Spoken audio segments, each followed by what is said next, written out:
प्रदेश से बराह रास्त ये कवरेज।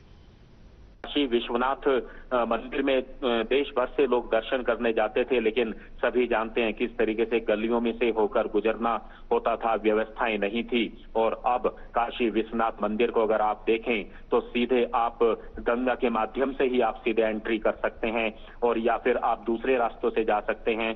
ये एक बदलाव देखने को मिला। चाहे आप राम मंदिर के, भव्य राम मंदिर के निर्माण की बात करें, वो लगातार वहां पर जारी है। केदारनाथ के अंदर आपने देखा कि किस तरीके से वहां पर सौंदर्यीकरण वहां पर किया गया और जो पर्यटक हैं उनके लिए सुविधाओं को बढ़ाया गया। तो केंद्र सरकार और मोदी सरकार की जो ये नीति रही है अपनी संस्कृति को बढ़ावा देना, निश्चित तौर पर इसमें भी देश काफी पिछले दिनों में आगे बढ़ा है। और योग के माध्यम से तो प्रधानमंत्री नरेंद्र मोदी ने, भारत ने अपना एक रिकॉर्ड कायम कर दिया है दुनिया भर के अंदर। और आज हम देखते हैं कि भारत की पहल पर अब पूरे दुनिया के अंदर विश्व योग दिवस मनाया जाता है, और जो 21 जून को एक बार फिर से आयोजित होगा। तो कहीं ना कहीं संस्कृति को बढ़ावा देना, देश को बढ़ावा देना, देश के लोगों को आर्थिक रूप से मजबूत करना और लोगों को निरोगी बनाए रखना, ये निश्चित तौर पर ये योग के माध्यम से संभव हो सकता है। और आज हम देख रहे हैं के अंदर, बड़े बड़े शहरों के अंदर, गांवों के अंदर योग घर घर तक पहुंच चुका है, और योग को बढ़ावा करने का योजना और भी जो है जिला मुख्यालय हो चाहे गांव हो, उनको मजबूत किया गया। खेलों को बढ़ावा दिया गया, क्योंकि हम जानते हैं कि पहले खेलों के अंदर जिस तरीके से ग्रामीण परिवेश के लोग हैं वो बहुत ज्यादा आगे नहीं आ पाते थे, क्योंकि उनको सुविधाएं नहीं मिलती थी। लेकिन आज खेलों के माध्यम से आप देखिए कि देश का नाम रोशन हमारे खिलाड़ी कर रहे हैं, और सबसे ज्यादा आज कॉमनवेल्थ गेम्स में, ओलंपिक में जाते हैं तो वो भूमि जाते हैं। उसका सबसे बड़ा कारण है जो केंद्र सरकार की इंडिया योजना शुरू हुई। आज चाहे वो मध्यम परिवार के हो, गरीब परिवार के चाहे युवा हो, आज वो देश दुनिया में अपना इलाके का और देश का रोशन कर रहे हैं। तो निश्चित तौर पर बिल्कुल आपका बहुत सही सवाल था। योग के माध्यम से और संस्कृति के माध्यम से भी किस तरीके से देश को आगे बढ़ाया जा सकता है, मजबूत किया जा सकता है, ये प्रधानमंत्री नरेंद्र मोदी की सोच दर्शाती है। बिल्कुल अनुज, आप बने रहिए हमारे साथ। हम अपने दर्शकों को लगातार ये दृश्य दिखा रहे हैं शिमला के रिज मैदान के, जहां पर इस वक्त काफी संख्या में वहां पर लोग मौजूद हैं। प्रधानमंत्री का वहां पर इंतजार किया जा रहा है। प्रधानमंत्री यहां पर गरीब कल्याण सम्मेलन को यहां पर प्रधानमंत्री संबोधित करेंगे।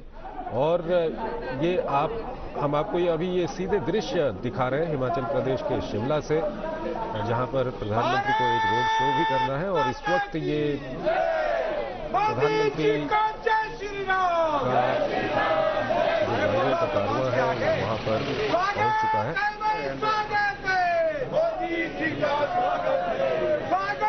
और आपको बता दें कि आज का दिन न सिर्फ हिमाचल प्रदेश के लिए बल्कि पूरे देश के लिए ये काफी महत्वपूर्ण है, क्योंकि मुख्य सम्मेलन हिमाचल प्रदेश की राजधानी शिमला में जरूर हो रहा है, लेकिन प्रधानमंत्री के संबोधन का इंतजार पूरे देश में लोगों को है। साथ ही साथ जो लाभार्थी हैं केंद्र सरकार की योजनाओं के, वो लाभार्थी विभिन्न प्रदेशों में, विभिन्न जिलों में वो लाभार्थी एक जगह पर एकत्र हैं, और वहां पर पूरी व्यवस्था की गई है कि प्रधानमंत्री का संबोधन वो लोग सुने। ये आप देख सकते हैं इस वक्त सीधे दृश्य, प्रधानमंत्री मोदी वहां पर पहुंच चुके हैं, और सड़क के दोनों ओर काफी संख्या में वहां पर लोग मौजूद हैं जो प्रधानमंत्री का स्वागत कर रहे हैं। तो ये सीधे दृश्य इस वक्त हम आपको दिखा रहे हैं हिमाचल प्रदेश की राजधानी शिमला से, जहां पर प्रधानमंत्री मोदी इस वक्त पहुंच चुके हैं। प्रधानमंत्री का स्वागत वहां पर किया जा रहा है, स्वागत के नारे वहां पर लगाए जा रहे हैं, और पुष्प वर्षा भी वहां पर की जा रही है। आप देख सकते हैं लोगों में कितना उत्साह है। सड़क के दोनों ओर वहां पर लोग मौजूद हैं, और इसके बाद रिज मैदान में प्रधानमंत्री लोगों को संबोधित करेंगे।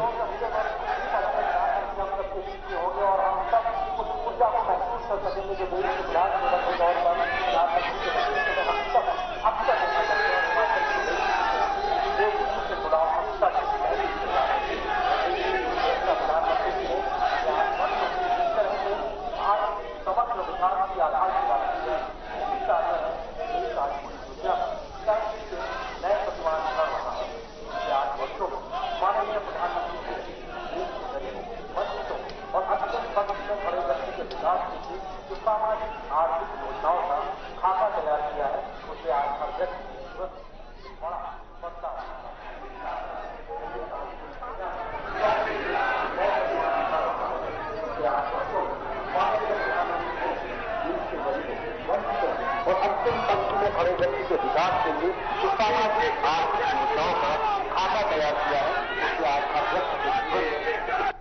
कोरोना महामारी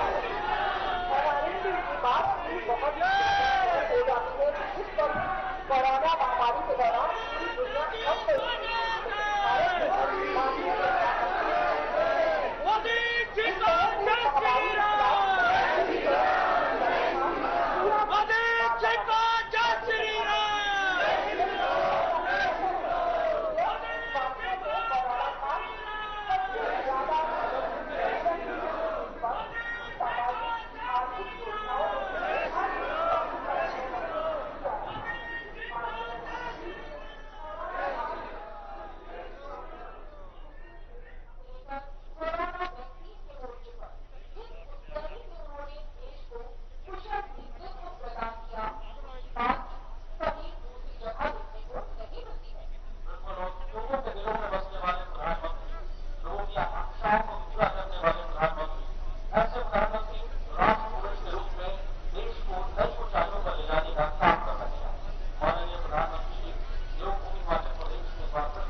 तो इस वक्त प्रधानमंत्री मोदी शिमला में पहुंच चुके हैं और लोगों के द्वारा उनका स्वागत वहां पर किया जा रहा है, पुष्प वर्षा कर उनका स्वागत किया जा रहा है। काफी महत्वपूर्ण दिन है आज का, न सिर्फ हिमाचल प्रदेश के लिहाज से बल्कि पूरे देश के लिहाज से, क्योंकि केंद्र सरकार के 8 साल पूरे होने के उपलक्ष्य में प्रधानमंत्री यहां पर हिमाचल प्रदेश की राजधानी शिमला में गरीब कल्याण सम्मेलन को संबोधित करेंगे। और यहां पर शिमला में भी काफी संख्या में यहां पर लोग मौजूद हैं और साथ ही साथ देश के तमाम हिस्सों में जो लाभार्थी हैं वो प्रधानमंत्री के संबोधन का इंतजार कर रहे हैं। अनुज यादव हमारे साथ जुड़े हुए हैं। अनुज, प्रधानमंत्री पहुंच चुके हैं वहां पर?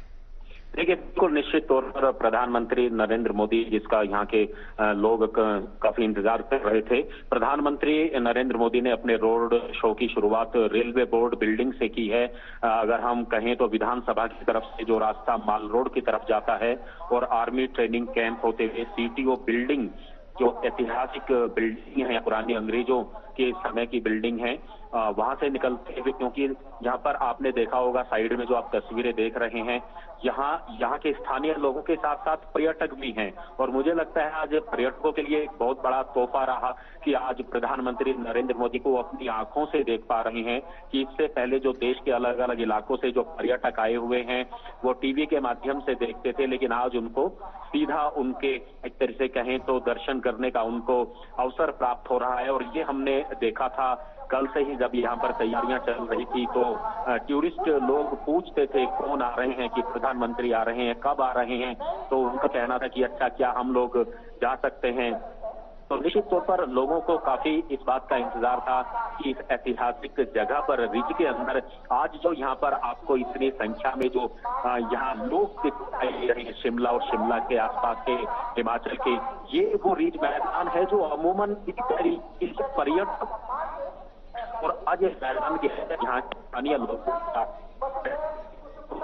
नरेंद्र मोदी जब अपना यहाँ पर संबोधन देंगे तो निश्चित तौर पर कि योजना पूरे देश चल रही आने वाले सभी जो योजनाओं को चलाना है उसका सीधा संवाद आज लाभार्थियों के साथ प्रधानमंत्री नरेंद्र मोदी करेंगे। पिछले 8 सालों के अंदर क्या बदलाव आया, क्या उनके जीवन में आर्थिक तरक्की हुई, ये सब वो ऐसे बातें हैं जो सीधे लाभार्थी से आज प्रधानमंत्री पूछेंगे।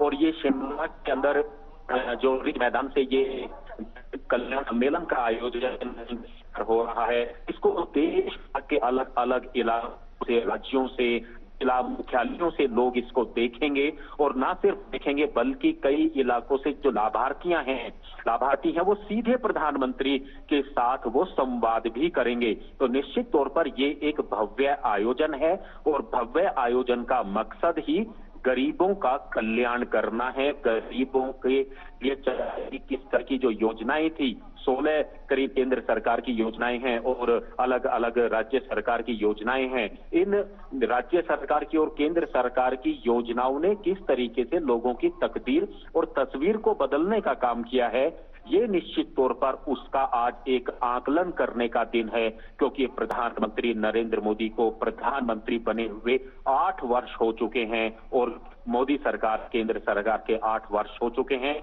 आज से करीब 8 साल पहले 2000 की अगर हम बात करें तो प्रधानमंत्री नरेंद्र मोदी ने शपथ लेते हुए सबसे पहले इस बात को कहा कि उनकी सरकार ये शोषितों के लिए, पिछड़ों के लिए समर्पित करेगी और उनकी योजनाओं के माध्यम से, केंद्र सरकार की योजनाओं के माध्यम से ये बात झलकती है कि गरीबों के कल्याण के लिए किस तरीके से काम किया गया। तो जो आप देख रहे हैं इसको SBI चौक के नाम से है, आर्मी ट्रेनिंग दिए है और बिल्कुल में यहाँ पर लोग अभिवादन अब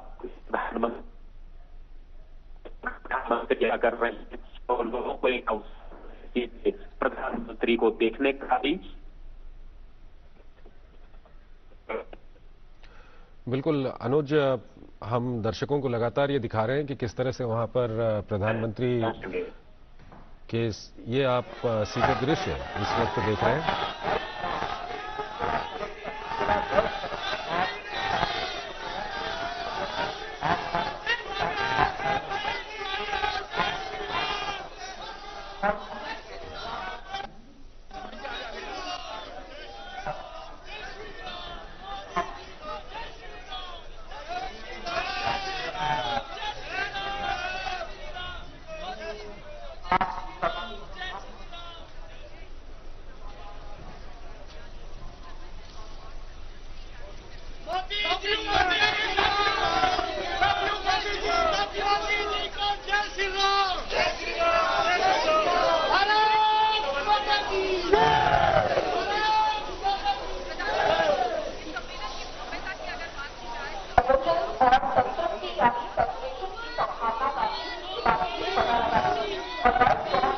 तो इस वक्त ये सीधे दृश्य हम आपको दिखा रहे हैं हिमाचल प्रदेश की राजधानी शिमला से, जहां पर प्रधानमंत्री इस वक्त पहुंच चुके हैं और प्रधानमंत्री के साथ हिमाचल प्रदेश के मुख्यमंत्री जयराम ठाकुर वहां पर आप देख सकते हैं। दोनों सड़क के दोनों ओर काफी संख्या में वहां पर लोग मौजूद हैं, प्रधानमंत्री का स्वागत कर रहे हैं।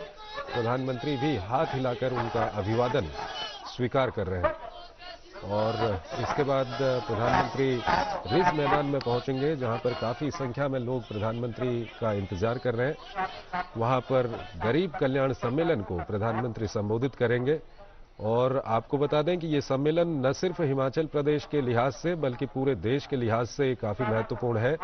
केंद्र सरकार के 8 साल पूरे होने के उपलक्ष्य में ये सम्मेलन आयोजित किया गया है। ये दृश्य हम आपको दिखा रहे हैं, पूरा खचाखच भरा हुआ है हिमाचल प्रदेश का ये रिज मैदान शिमला का और यहां पर लोग इंतजार कर रहे हैं प्रधानमंत्री का।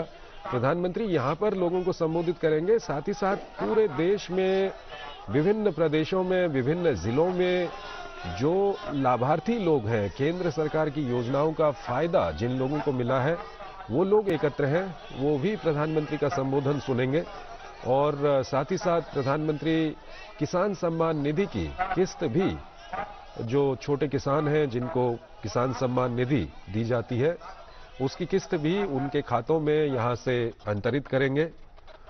तो काफी महत्वपूर्ण दिन न सिर्फ हिमाचल प्रदेश के लिए बल्कि पूरे देश के लिए। ये दृश्य हम आपको दिखा रहे हैं शिमला के रिज मैदान के, जहां पर खचाखच ये मैदान भरा हुआ है और वहां पर लोग इंतजार कर रहे हैं प्रधानमंत्री मोदी का।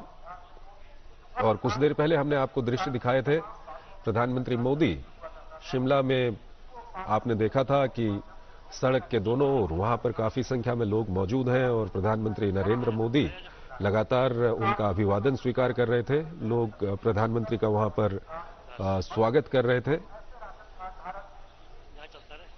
और ये दृश्य हम आपको दिखा रहे हैं शिमला के रिज मैदान के।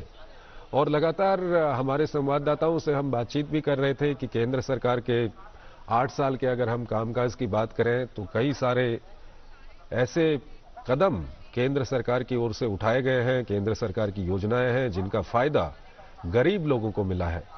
और यही कारण है कि यहां पर ये गरीब कल्याण सम्मेलन यहां पर किया जा रहा है। चाहे हम मुद्रा योजना की बात करें, उज्ज्वला गैस की बात करें, या उसके अलावा गरीबों को घर देने की बात करें, ये सब वो योजनाएं हैं जिनका फायदा लोगों को मिला है, आम लोगों को मिला है।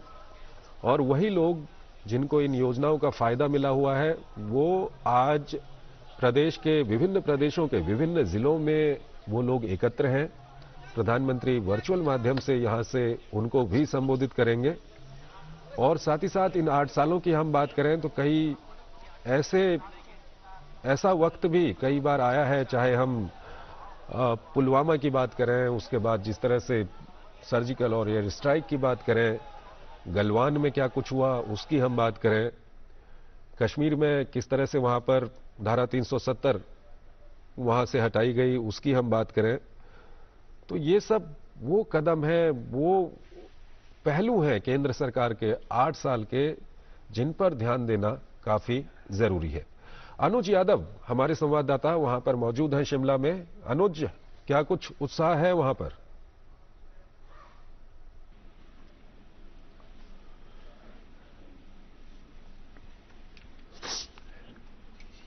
और अनुज से हम बात करेंगे। इस वक्त विशाल बैरिस्टो हमारे साथ जुड़ चुके हैं।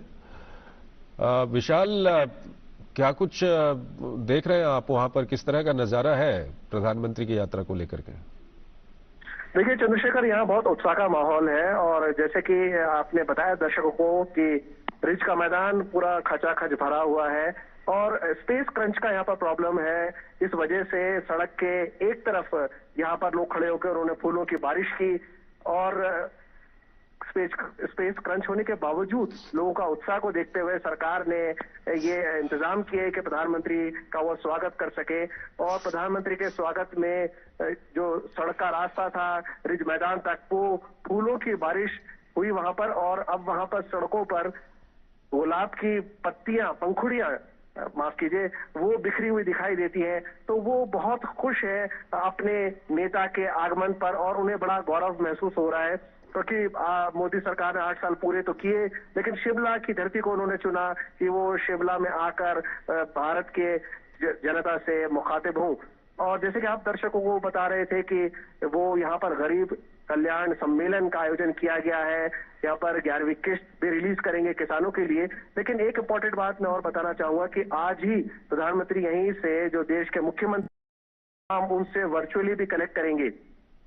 तो एक तरह से संदेश जाएगा कि पिछले 8 सालों का रिपोर्ट कार्ड प्रधानमंत्री नरेंद्र मोदी पेश करने जा रहे हैं और वो इसके साथ साथ लोगों से भी जानेंगे कि मैंने ये काम करके दिखाया, आप तक कितना लाभ पहुंचा, आप अपने एक्सपीरियंसेस बताएं।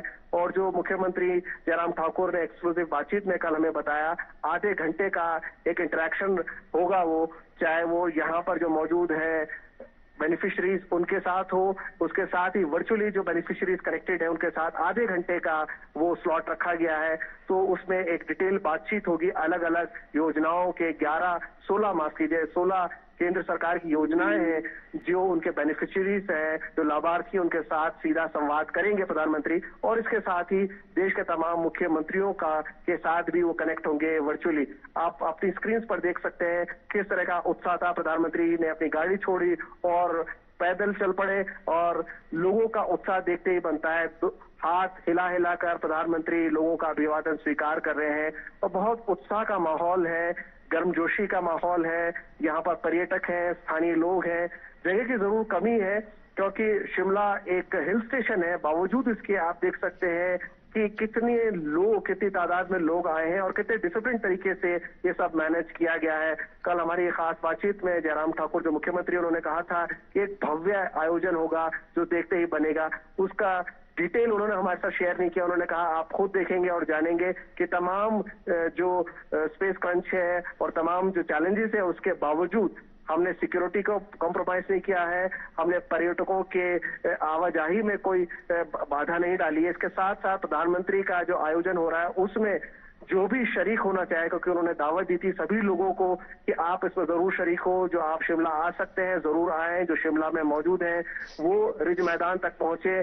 जहां कहीं भी आप प्रधानमंत्री से मिलना चाहें, उनको देखना चाहें, आप जरूर उनके इस्तकबाल के लिए वहां मौजूद हो।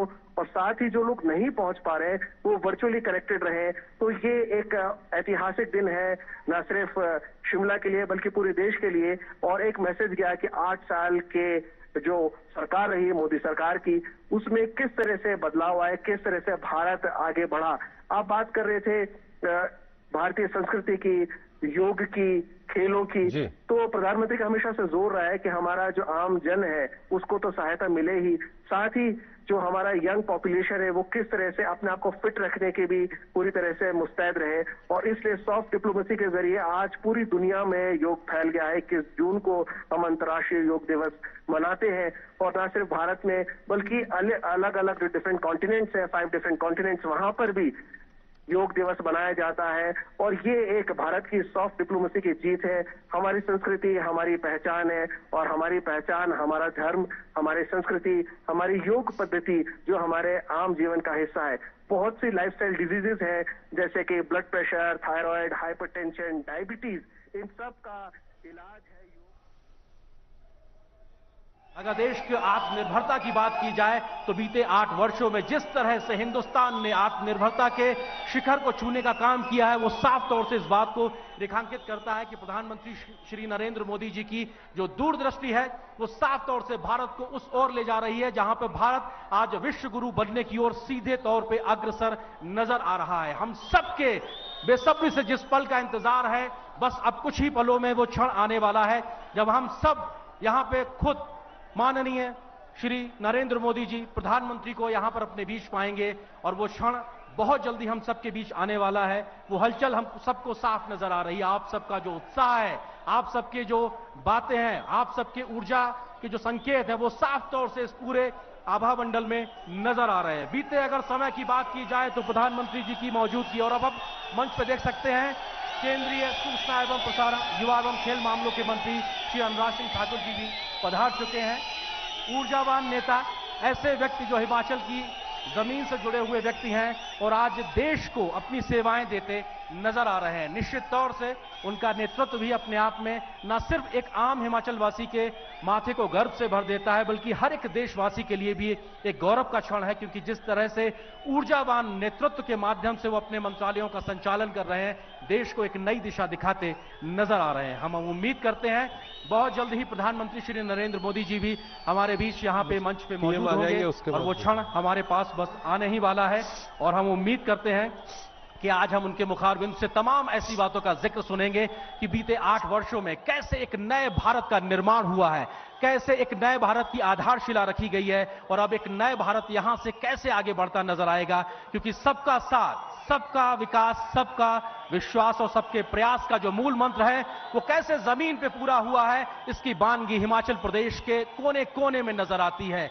और आज जिस प्रकार से उत्साहित तमाम आप लोग यहां नजर आ रहे हैं, ये इस बात की बानगी है कि सरकार की जो तमाम योजनाएं हैं, केंद्र सरकार की जो तमाम योजनाएं हैं, राज्य सरकार की जो तमाम योजनाएं हैं, आप लोगों तक पहुंची हैं, उसका लाभ आप तक पहुंच रहा है। और शायद उसी वजह से सरकार और समाज का जो एक जुड़ा हुआ आपसी संबंध है वो साफ तौर पे नजर आता दिखाई पड़ रहा है। और हम सबके इंतजार की घड़ियां खत्म होने की ओर हैं और हम उम्मीद कर रहे हैं आपसे कुछ ही क्षणों में प्रधानमंत्री माननीय नरेंद्र मोदी जी हम सबके बीच मौजूद होंगे। और हम जिस बात का जिक्र लगातार कर रहे थे, तमाम केंद्रीय योजनाओं की अगर बात की जाए तो लगभग 16 ऐसी केंद्रीय योजनाओं से जुड़े हुए तमाम जो लाभार्थी हैं उनसे प्रधानमंत्री श्री नरेंद्र मोदी जी अब से कुछ देर बाद यहां के इस कार्यक्रम से, इस मंच से संवाद भी स्थापित करेंगे। प्रधानमंत्री श्री नरेंद्र मोदी जी का हमेशा से इस बात का कहीं ना कहीं संकल्प रहता है कि जनता के साथ, आम लोगों के साथ में जुड़ाव रहे, सीधा संवाद स्थापित करें और जो बातें आम लोगों के, आम जन के मन से निकल के आती हैं उनको योजनाओं के रूप में साकार रूप दें, उसको आकार दें। और शायद यही वजह है कि आज दिल्ली से निकलने वाली योजना बहुत व्यवहारिक तरीके से जमीन पर उतरती नजर आती है। न सिर्फ वक्त से पहले तमाम योजनाएं अपना लक्ष्य हासिल कर रही हैं, बल्कि आम भारतवासी के जिंदगी में एक बड़ा बदलाव लेकर आ रही हैं। और इस बदलाव के वाहक के तौर पर हम सबके लोकप्रिय यशस्वी प्रधानमंत्री माननीय श्री नरेंद्र मोदी जी हम सबके बीच पहुंच चुके हैं और हम उम्मीद कर रहे हैं अब से कुछ क्षणों में वो हमारे बीच पहुंचेंगे और ये एक मौका होगा हमारे अपने इस देश के हर एक भारतवासी के लिए गौरवान्वित होने का, क्योंकि ऐसे व्यक्ति को अपने प्रधानमंत्री के रूप में पाकर हर भारतवासी खुद को गौरवान्वित महसूस करता है। और ये ऊर्जा आप सबके इस प्रकार के गर्माहट भरे संकेतों में साफ तौर से नजर आ रही है। और जिस तरह से आप मोदी जी का नारा लगा रहे हैं, उनकी स्वीकार्यता न सिर्फ हिमाचल, न सिर्फ देश, बल्कि भारतीय भौगोलिक सीमाओं के आगे जाती नजर आती है। और प्रधानमंत्री जी की एक विश्व नेता के तौर पर, वैश्विक नेता के तौर पर जो एक स्वीकार्यता है, आज वो दुनिया मानती है। दुनिया में एक विश्व गुरु के तौर पर भारत की पहचान को स्थापित करने में माननीय प्रधानमंत्री श्री नरेंद्र मोदी जी का जो योगदान है वो इतिहास में स्वर्णिम अक्षरों में लिखा जा रहा है। आज भारत की पहचान वैश्विक मंच पर उस तरीके से है जहां दुनिया देखती है वैश्विक समस्याओं के समाधान के लिए भारत आज किस रास्ते को दिखाने के लिए तैयार खड़ा है। आज तमाम दुनिया की चुनौतियों को कैसे निपटा जाए, कैसे समस्या से समाधान के लिए आगे बढ़ा जाए, इन तमाम रास्तों को आगे बढ़ाते हुए खुद प्रधानमंत्री वैश्विक नेता के तौर पर विश्व गुरु भारत की एक स्थापना करते हुए आगे बढ़ते नजर आते हैं। और हम सभी के इंतजार की घड़ियां खत्म होती हुई देश के यशस्वी प्रधानमंत्री माननीय श्री नरेंद्र मोदी जी का मंच पर आगमन हो चुका है।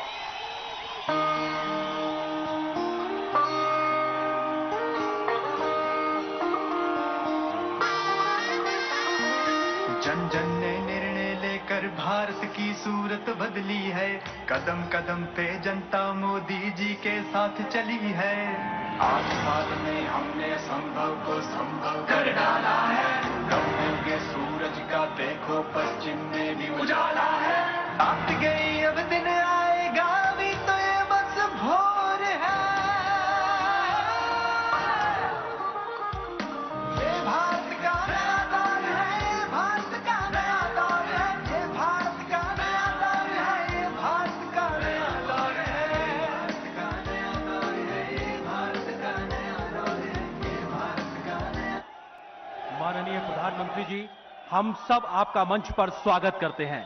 मंच पर मौजूद हिमाचल प्रदेश के राज्यपाल श्री राजेंद्र विश्वनाथ अर्लेकर जी, हिमाचल प्रदेश के मुख्यमंत्री श्री जयराम ठाकुर जी, केंद्रीय सूचना एवं प्रसारण और खेल एवं युवा मामलों के मंत्री श्री अनुराग सिंह ठाकुर जी, हिमाचल प्रदेश सरकार के शहरी विकास मंत्री श्री सुरेश भारद्वाज और शिमला से लोकसभा के सांसद एवं प्रदेश बीजेपी अध्यक्ष श्री सुरेश कुमार कश्यप जी का भी हम स्वागत करते हैं। आप सभी की गरिमामयी उपस्थिति इस कार्यक्रम की शोभा बढ़ा रही है। माननीय प्रधानमंत्री जी, आपका देवभूमि हिमाचल प्रदेश से बहुत लंबा नाता रहा है और माननीय आपकी आज की यह यात्रा इस जुड़ाव को और ज्यादा मजबूत कर रही है।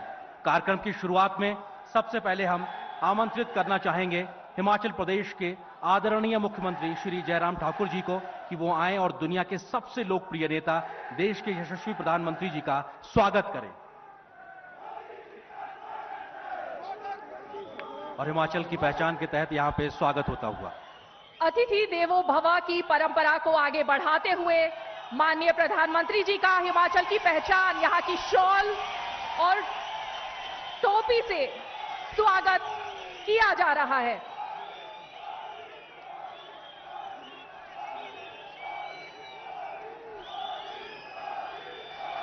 देवभूमि हिमाचल प्रदेश के पुरातात्विक वैभव को प्रदर्शित करता श्री भीमा काली मंदिर का रेखा चित्र भी माननीय प्रधानमंत्री जी को भेंट किया जा रहा है। आप सभी को ये जानकर हार्दिक प्रसन्नता होगी कि ये रेखा चित्र शिमला स्थित कॉलेज ऑफ फाइन आर्ट्स के बच्चों द्वारा बनाया गया है। तो प्रधानमंत्री जी की गरिमा में वो उपस्थिति हम सबके बीच में मौजूद है। अब कार्यक्रम को आगे बढ़ाते हैं। माननीय प्रधानमंत्री जी, आपके मार्गदर्शन में सरकार की जिन कल्याणकारी योजनाओं को हिमाचल प्रदेश में डबल इंजन की सरकार के माध्यम से जिस तेजी से जमीन पर उतारा गया है, उसकी अमिट छाप आज पूरे हिमाचल प्रदेश में साफ तौर पर देखी जा सकती है। प्रधानमंत्री जी, आपके इसी जन कल्याणकारी सपने को हिमाचल प्रदेश में पूरा कर रहे हैं यहाँ के लोकप्रिय मुख्यमंत्री श्री जयराम ठाकुर जी।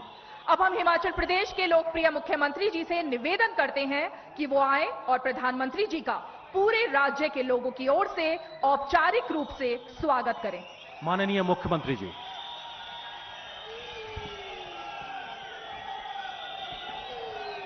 भारत माता की, भारत माता की, भारत माता की।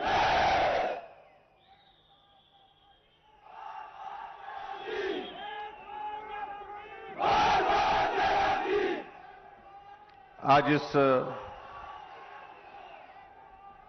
बहुत ही ऐतिहासिक पल पर गरीब कल्याण सम्मेलन के इस कार्यक्रम में देवभूमि हिमाचल प्रदेश के शिमला के इस ऐतिहासिक रिज के मैदान में हम सबको अपना आशीर्वाद देने के लिए पहुंचे हमारे देश के यशस्वी प्रधानमंत्री और हम सबके प्रेरणा स्रोत आदरणीय श्री नरेंद्र भाई मोदी जी, हिमाचल प्रदेश के माननीय राज्यपाल महोदय श्री राजेंद्र विश्वनाथ अर्लेकर जी, केंद्रीय युवा सेवाएं एवं खेल तथा सूचना एवं प्रसारण मंत्री आदरणीय श्री अनुराग ठाकुर जी, वर्चुअल माध्यम से हमारे साथ जुड़े सभी प्रदेशों के माननीय मुख्यमंत्रीगण, मंत्रीगण, सांसदगण, शिमला के हमारे लोकप्रिय विधायक और शहरी विकास मंत्री आदरणीय श्री सुरेश भारद्वाज जी, शिमला के लोकप्रिय सांसद और भारतीय जनता पार्टी के हमारे हिमाचल प्रदेश के सम्माननीय अध्यक्ष आदरणीय श्री सुरेश कश्यप जी, यहां उपस्थित सभी भाइयों बहनों और पत्रकार मित्रों, मैं आज के इस ऐतिहासिक कार्यक्रम में आदरणीय नरेंद्र भाई मोदी जी का इस देवभूमि हिमाचल प्रदेश में हार्दिक अभिनंदन करता हूं, स्वागत करता हूं।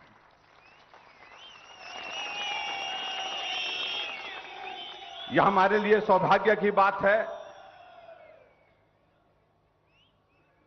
कि जहां आदरणीय प्रधानमंत्री जी के मजबूत नेतृत्व में देश ने तेज गति से तरक्की की है और आपके मार्गदर्शन में, आपके नेतृत्व में भारत ने 8 वर्ष का हमारी सरकार का कार्यकाल, यशस्वी कार्यकाल जिसको मैं कह सकता हूं, वो पूर्ण किया है, जिसके लिए मैं हिमाचल प्रदेश के सभी भाई बहनों की ओर से आपको बहुत बहुत बधाई देता हूं। और देवभूमि हिमाचल प्रदेश में आज के इस कार्यक्रम में विशेष तौर से यहां आगमन पर आपका हार्दिक अभिनंदन करता हूं, आप सबका आपका धन्यवाद करता हूं।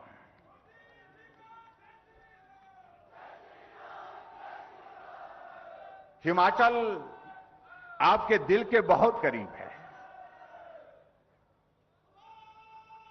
और इस बात को हमने एक बार नहीं अनेक बार आपके आंखों में इसकी झलक देखी है।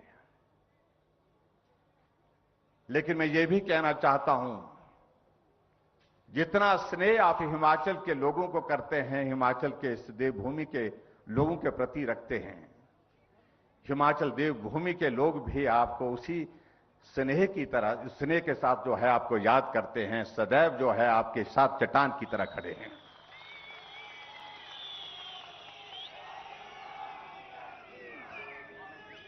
बहुत लंबे समय तक आपका हिमाचल प्रदेश में संगठन की दृष्टि से काम करने का जो कार्यकाल रहा है, एक नहीं अनेक जगह आपका जाना हुआ और कितने सारे लोगों को आप आज भी नाम से जानते हैं।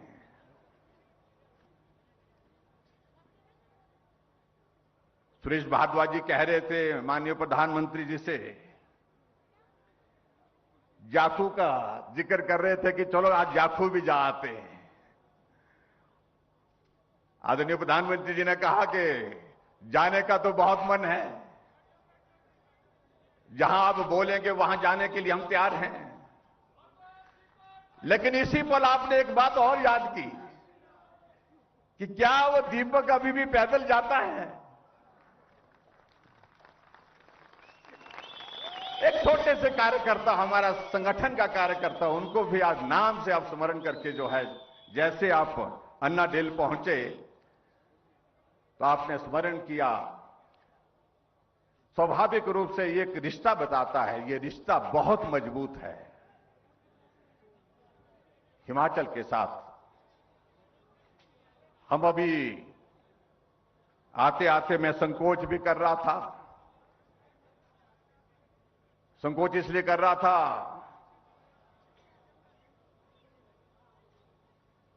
कि शिमला का ही हम यहां तक का ये सफर, अन्ना डेल से यहां रिज के मैदान तक का,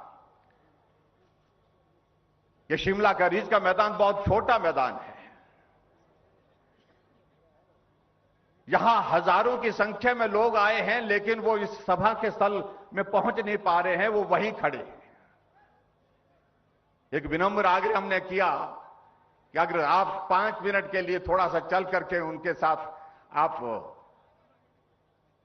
मिल करके चल सकते हैं, उनसे बात करते हुए चल सकते हैं, तो बहुत अच्छा लगेगा। आपने तुरंत जो है वो हमारा आग्रह स्वीकार किया, मैं आपका आभारी हूं। आप माल रोड पे पैदल हो करके यहां तक पहुंचे, शिमला वॉच कंपनी के पास तक पहुंचे।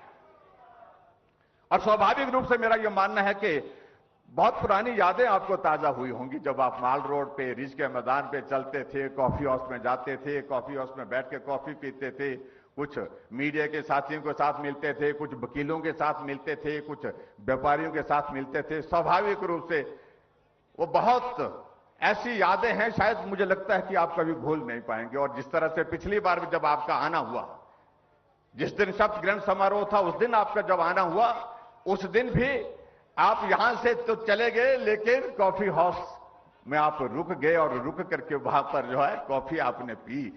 तो स्वाभाविक रूप से ये हमारे लिए, हिमाचल प्रदेश के लिए एक गर्व की बात है कि आप इतना करीबी के साथ, इतनी भावनात्मक रिश्ते के साथ हिमाचल के साथ जुड़े हैं। आदरणीय प्रधानमंत्री जी, डबल इंजन की सरकार, आपके नेतृत्व में केंद्र सरकार और भारतीय जनता पार्टी की हिमाचल प्रदेश की सरकार ने इन 4.5 वर्ष के कार्यकाल में बेहतरीन काम करने की कोशिश की। कोविड का बड़ा संकट था, लेकिन उस संकट के बावजूद भी जिस मजबूती के साथ आपने पूरे राष्ट्र का मार्गदर्शन किया, हौसला बढ़ाया, हिम्मत बढ़ाई, संकट बड़ा था लेकिन उसके बावजूद आपने कहा कि हिम्मत के साथ आगे बढ़िए, एक दिन आएगा ये संकट समाप्त होकर के रहेगा।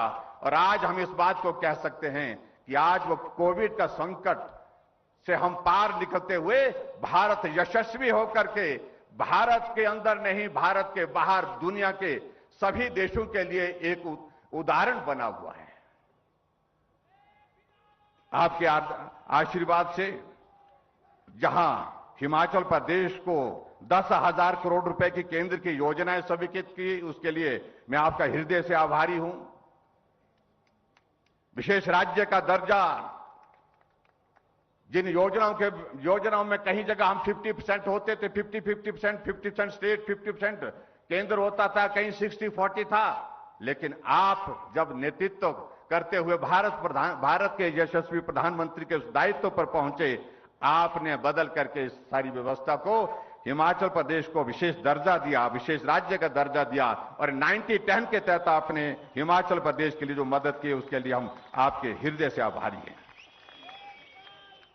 विशेष पैकेज के तहत आपने हिमाचल प्रदेश को 4 बार 200 करोड़, 200 करोड़, 200 करोड़ और 800 करोड़ रुपए हिमाचल प्रदेश के लिए आपने विशेष सहायता जो दी है, उसके लिए मैं हिमाचल प्रदेश देवभूमि की जनता की ओर से आपका हृदय से आभार व्यक्त करता हूं।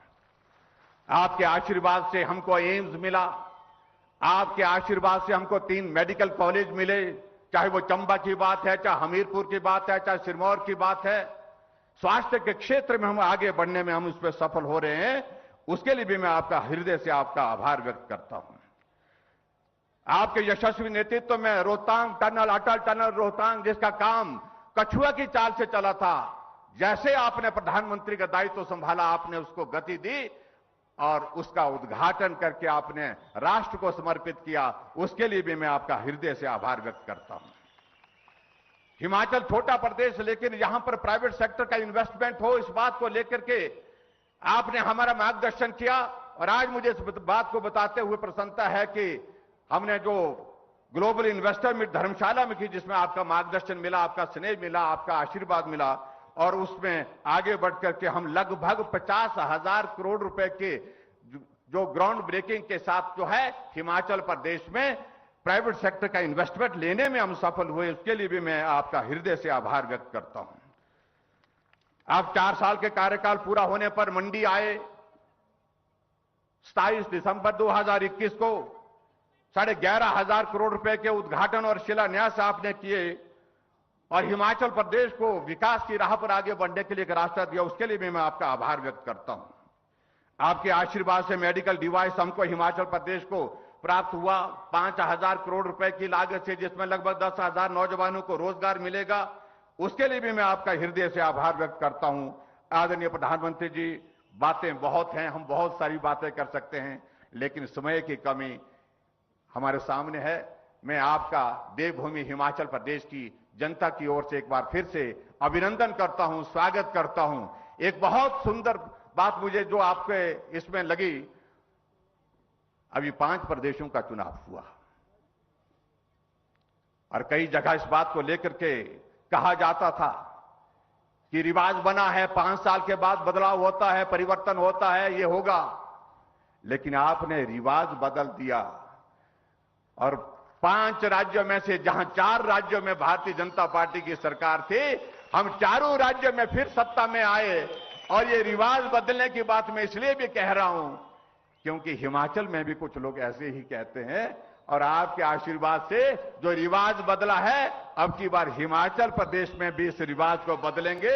आपके आशीर्वाद से हम आगे बढ़ेंगे, आपके आशीर्वाद से मार्गदर्शन में यहां सरकार चल रही है और फिर से सरकार बनाएंगे। इतनी ही बात कहते हुए एक बार फिर से आप शिमला पहुंचे, शिमला के इस ऐतिहासिक कार्यक्रम में जहां आप राष्ट्र को भी आज पूरे सभी मुख्यमंत्री को संबोधित करने वाले हैं, आपका हृदय से बहुत बहुत अभिनंदन, बहुत बहुत धन्यवाद। नमस्कार, जय हिंद, जय हिमाचल। माननीय मुख्यमंत्री श्री जयराम ठाकुर जी, आपका बहुत बहुत धन्यवाद और आभार। माननीय प्रधानमंत्री जी, एक वक्त था कि शहरी और ग्रामीण भारत के अंतर को लेकर देश दुनिया में चर्चा हुआ करती थी, लेकिन बीते कुछ वर्षों में प्रधानमंत्री जी आपके नेतृत्व में जिस तरह से सामाजिक आर्थिक योजनाओं ने पूरे भारत में विकास की अविरल धारा बहाई है, उसी का असर है कि आज हमारे गांव शहरी सुविधाओं से सुसज्जित हो रहे हैं। तो हर गरीब और वंचित व्यक्ति को उसके हिस्से का पूरा हक वक्त पर पारदर्शी तरीके से मिल रहा है। और अब हम इसी परिवर्तन को रेखांकित करती कुछ प्रमुख योजनाओं पर आधारित एक वीडियो फिल्म को दिखाएंगे, जो दर्शाती है कि कैसे लोगों की जिंदगी में एक बड़ा बदलाव आ रहा है।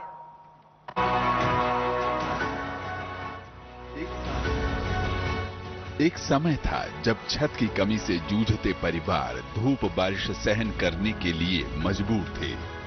पानी के लिए महिलाओं का संघर्ष और लंबी कतारें किसी से छिपी नहीं थी।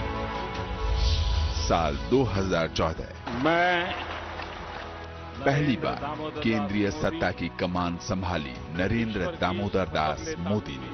देश में शुरू हुआ नए अवसर, नए इंफ्रा का नया दौर। हम तोड़ रहे हैं जंजीरें, हम बदल रहे हैं तस्वीरें। छत का सपना संजोए लोगों को मिले प्रधानमंत्री आवास योजना के मकान और मिला गरिमापूर्ण जीवन जीने का अवसर। पहले हम कच्चे मकान में रहते थे, नलिये वाले में, और पानी बहुत टपकता था और मकान भी नहीं था, और अब हमको प्रधानमंत्री आवास योजना मकान मिला। बदलाव का दौर उन गांवों तक भी पहुंचा जो आजादी के बाद 70 साल तक भी अंधेरे में डूबे थे। ऐसे ही 18,000 गांवों की दशा बदली और गांव रोशन हो उठे। वंचितों, शोषितों के सामाजिक आर्थिक स्थिति को बदलने में उज्ज्वला योजना ने भी अहम भूमिका निभाई और निशुल्क गैस कनेक्शनों ने करोड़ों महिलाओं और परिवारों की जिंदगी बदल दी। सामाजिक स्थिति में एक बड़ा बदलाव लेकर स्वच्छ भारत भी आया। प्रधानमंत्री मोदी के संकल्प को जनता का साथ मिला और देश 100% ODF बना। पहले आगे से शौचालय नहीं था, तब बेटी पुतो बाहर जाते। आप है कि शौचालय बन गया है तो अपना बेटी पुतो बाहर नहीं जाता है। साल 2020 जब देश के सामने कोविड-19 महामारी की चुनौती आई, तब सरकार मददगार बन सामने आई, राशन की चिंता में परेशान लोगों को राहत दी और शुरू हुई प्रधानमंत्री गरीब कल्याण अन्न योजना।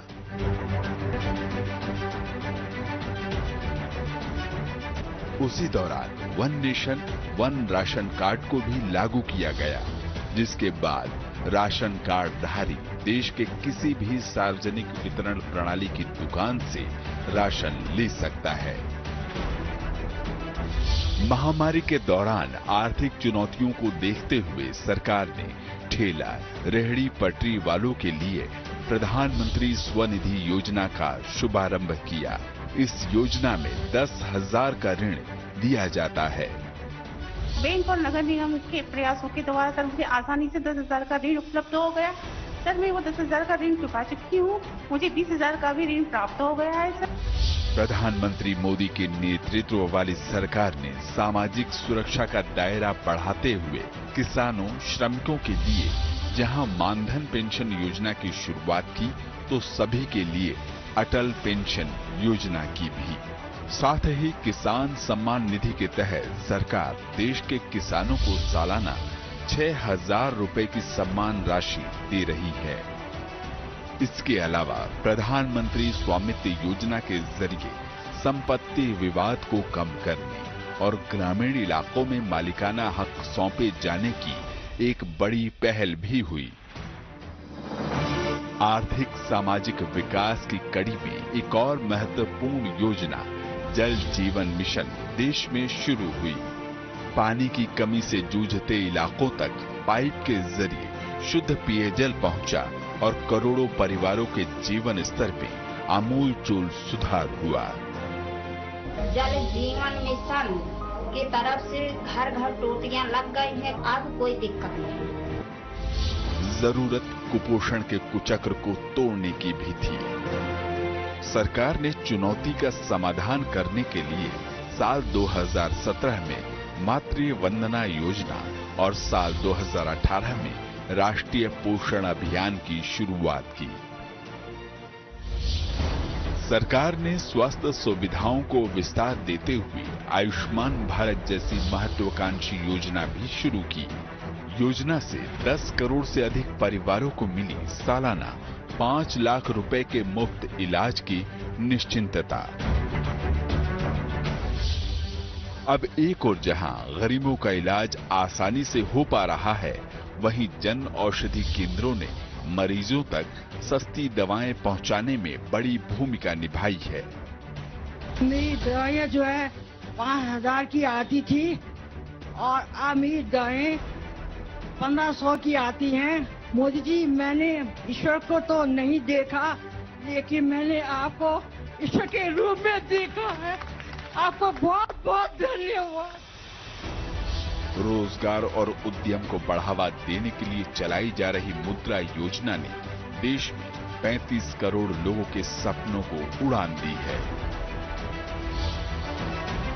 बीते 8 साल में प्रधानमंत्री मोदी की सरकार के प्रयासों का ही नतीजा है कि अब गरीब, किसान, मजदूर, दलित, पिछड़ा और शोषित वर्ग को सम्मान और स्वाभिमान मिला है। करोड़ों लोगों को 4 लाख रुपया तक के दुर्घटना और जीवन बीमा की सुविधा मिली। करोड़ों भारतीयों को 60 वर्ष की आयु के बाद एक निश्चित पेंशन की व्यवस्था मिली। अपना पक्का घर, टॉयलेट, गैस कनेक्शन, बिजली कनेक्शन, पानी का कनेक्शन, बैंक में खाता, ऐसी सुविधाओं के लिए तो गरीब सरकारी दफ्तरों के चक्कर काट काट करके उनकी जिंदगी पूरी हो जाती, वो हार जाते थे। हमारी सरकार ने इन सारी परिस्थितियों को बदला। मेरा सपना है सैचुरेशन, 100% लक्ष्य को तरफ हमें आगे बढ़े। मोदी सरकार ने कल्याणकारी योजनाओं की दिशा में कई मंजिलें तय की हैं, लेकिन लक्ष्य 100% का है। सेवा, सुशासन और गरीब कल्याण का मंत्र लिए सरकार लगातार देश की विकास यात्रा को और तेज गति दे रही है। नई ऊर्जा, नए लक्ष्यों के साथ प्रधानमंत्री मोदी का संकल्प 130 करोड़ लोगों के सपनों का नया भारत बनाने का है।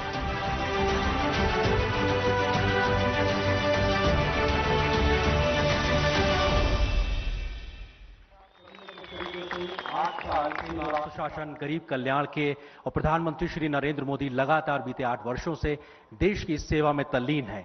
एक नए भारत का निर्माण हो रहा है, हम सबके भारत संवर रहा है और इसके प्रेरणा हैं माननीय प्रधानमंत्री श्री नरेंद्र मोदी जी। माननीय प्रधानमंत्री जी, आजादी के दशकों बाद तक देश की योजनाओं को बनाने में आम लोगों की भागीदारी ना के बराबर होती थी, लेकिन प्रधानमंत्री जी, आपने जब से देश का नेतृत्व संभाला है उसके बाद से हमेशा आपका प्रयास रहा है कि लोगों से सीधा संवाद स्थापित करके और उनकी आकांक्षाओं के अनुरूप योजनाओं को आकार दिया जाए। सरकार और समाज का ये जुड़ाव एक नए परिवर्तन की इबारत लिख रहा है। इसी क्रम को आगे बढ़ाते हुए आज फिर से माननीय प्रधानमंत्री जी अब अनेकों सामाजिक आर्थिक योजनाओं के लाभार्थियों से सीधा संवाद स्थापित करेंगे। और इस क्रम को आगे बढ़ाते हुए हम सीधे रुक करते हैं और चलते हैं केंद्र शासित प्रदेश लद्दाख, जहां के लेह जिले से हमारे साथ जुड़ रहे हैं ताशी टुंडुक जी, जिनको प्रधानमंत्री आवास योजना, उज्ज्वला योजना, पीएम गरीब कल्याण योजना, एक राष्ट्र एक राशन कार्ड योजना, आयुष्मान भारत योजना एवं खाद्य सुरक्षा योजना का लाभ मिला है। माननीय प्रधानमंत्री जी अब ताशी टुंडुक जी से सीधा संवाद करेंगे। माननीय प्रधानमंत्री जी। ताशी टुंडुक जी, क्या आप प्रधानमंत्री जी को सुन पा रहे हैं? जी हाँ, नमस्ते सर। आप अपना अनुभव प्रधानमंत्री जी से साझा करें। नमस्ते जी। नमस्ते नरेंद्र मोदी साहब, नमस्ते। ताशी जी, कैसे हैं आप? मैं ठीक हूँ साहब, मेहरबानी साहब, आपका शुक्रिया। लद्दाख में मौसम कैसा है? अभी तकरीबन आज थोड़ा धुगला जैसा है सर, मौसम से तकरीबन ठीक है जी। अभी टूरिस्ट आना शुरू हुआ कि नहीं हुआ? बहुत से टूरिस्ट साहब, बहुत टूरिस्ट आ रहे हैं। जी जी। अच्छा ताशी जी, बताइए अपने विषय में और आपको भारत सरकार की किन योजनाओं का लाभ मिला? हमें बहुत मिला सर, आपकी मेहरबानी से, आपके गवर्नमेंट की मेहरबानी से शुक्रिया अदा करता हूं। हमको जन जीवन मिशन से हमको मिला है PMYG का स्कीम से हमको घर बनाने का मौका मिला। आपका बहुत बहुत शुक्रिया जी। पहले जिस मकान में रहते थे और अब खुद का मकान मिला है, तो क्या फर्क महसूस कर रहे हैं? जी, पहले हमारे पास रूम होते थी, लेकिन बहुत कच्चा रूम होती थी, तो उसमें हमको बैठने का बहुत सहूलियत ठीक से नहीं होता था, क्योंकि बर्फ के टाइम पर, बारिश के टाइम पर शौचालय भी सही नहीं होती थी, हमारे पास आंगन भी नहीं होती, तो बहुत तकलीफ होता था। अभी आपके मेहरबानी से हमें पैसा मिला, तो हमको स्कीम के हिसाब से हमको पैसा मिला, हमको अपना पक्का घर मिला, बहुत मिला, अच्छा मिला, शौचालय भी बनाया, अटैच बाथरूम मिला, आंगन मिला, बहुत मैं खुशी हूँ, बहुत अच्छे हूँ साहब। ताशी जी, आपने तो सेना में रह करके ये मातृभूमि की रक्षा के लिए अपनी जवानी खपा दी, और आज भी आपके दिल में उतनी ही भक्ति, उतना ही प्यार बना पड़ा है, और हम लोगों का कर्तव्य बनता है कि आप जैसे देश के होनहार नागरिकों के लिए जो भी कर सकते हैं करने का प्रयास करना चाहिए। ताशी जी, योजनाओं को प्राप्त करने में आपको कोई दिक्कतें आई क्या? सरलता से प्राप्त कर पाए आप?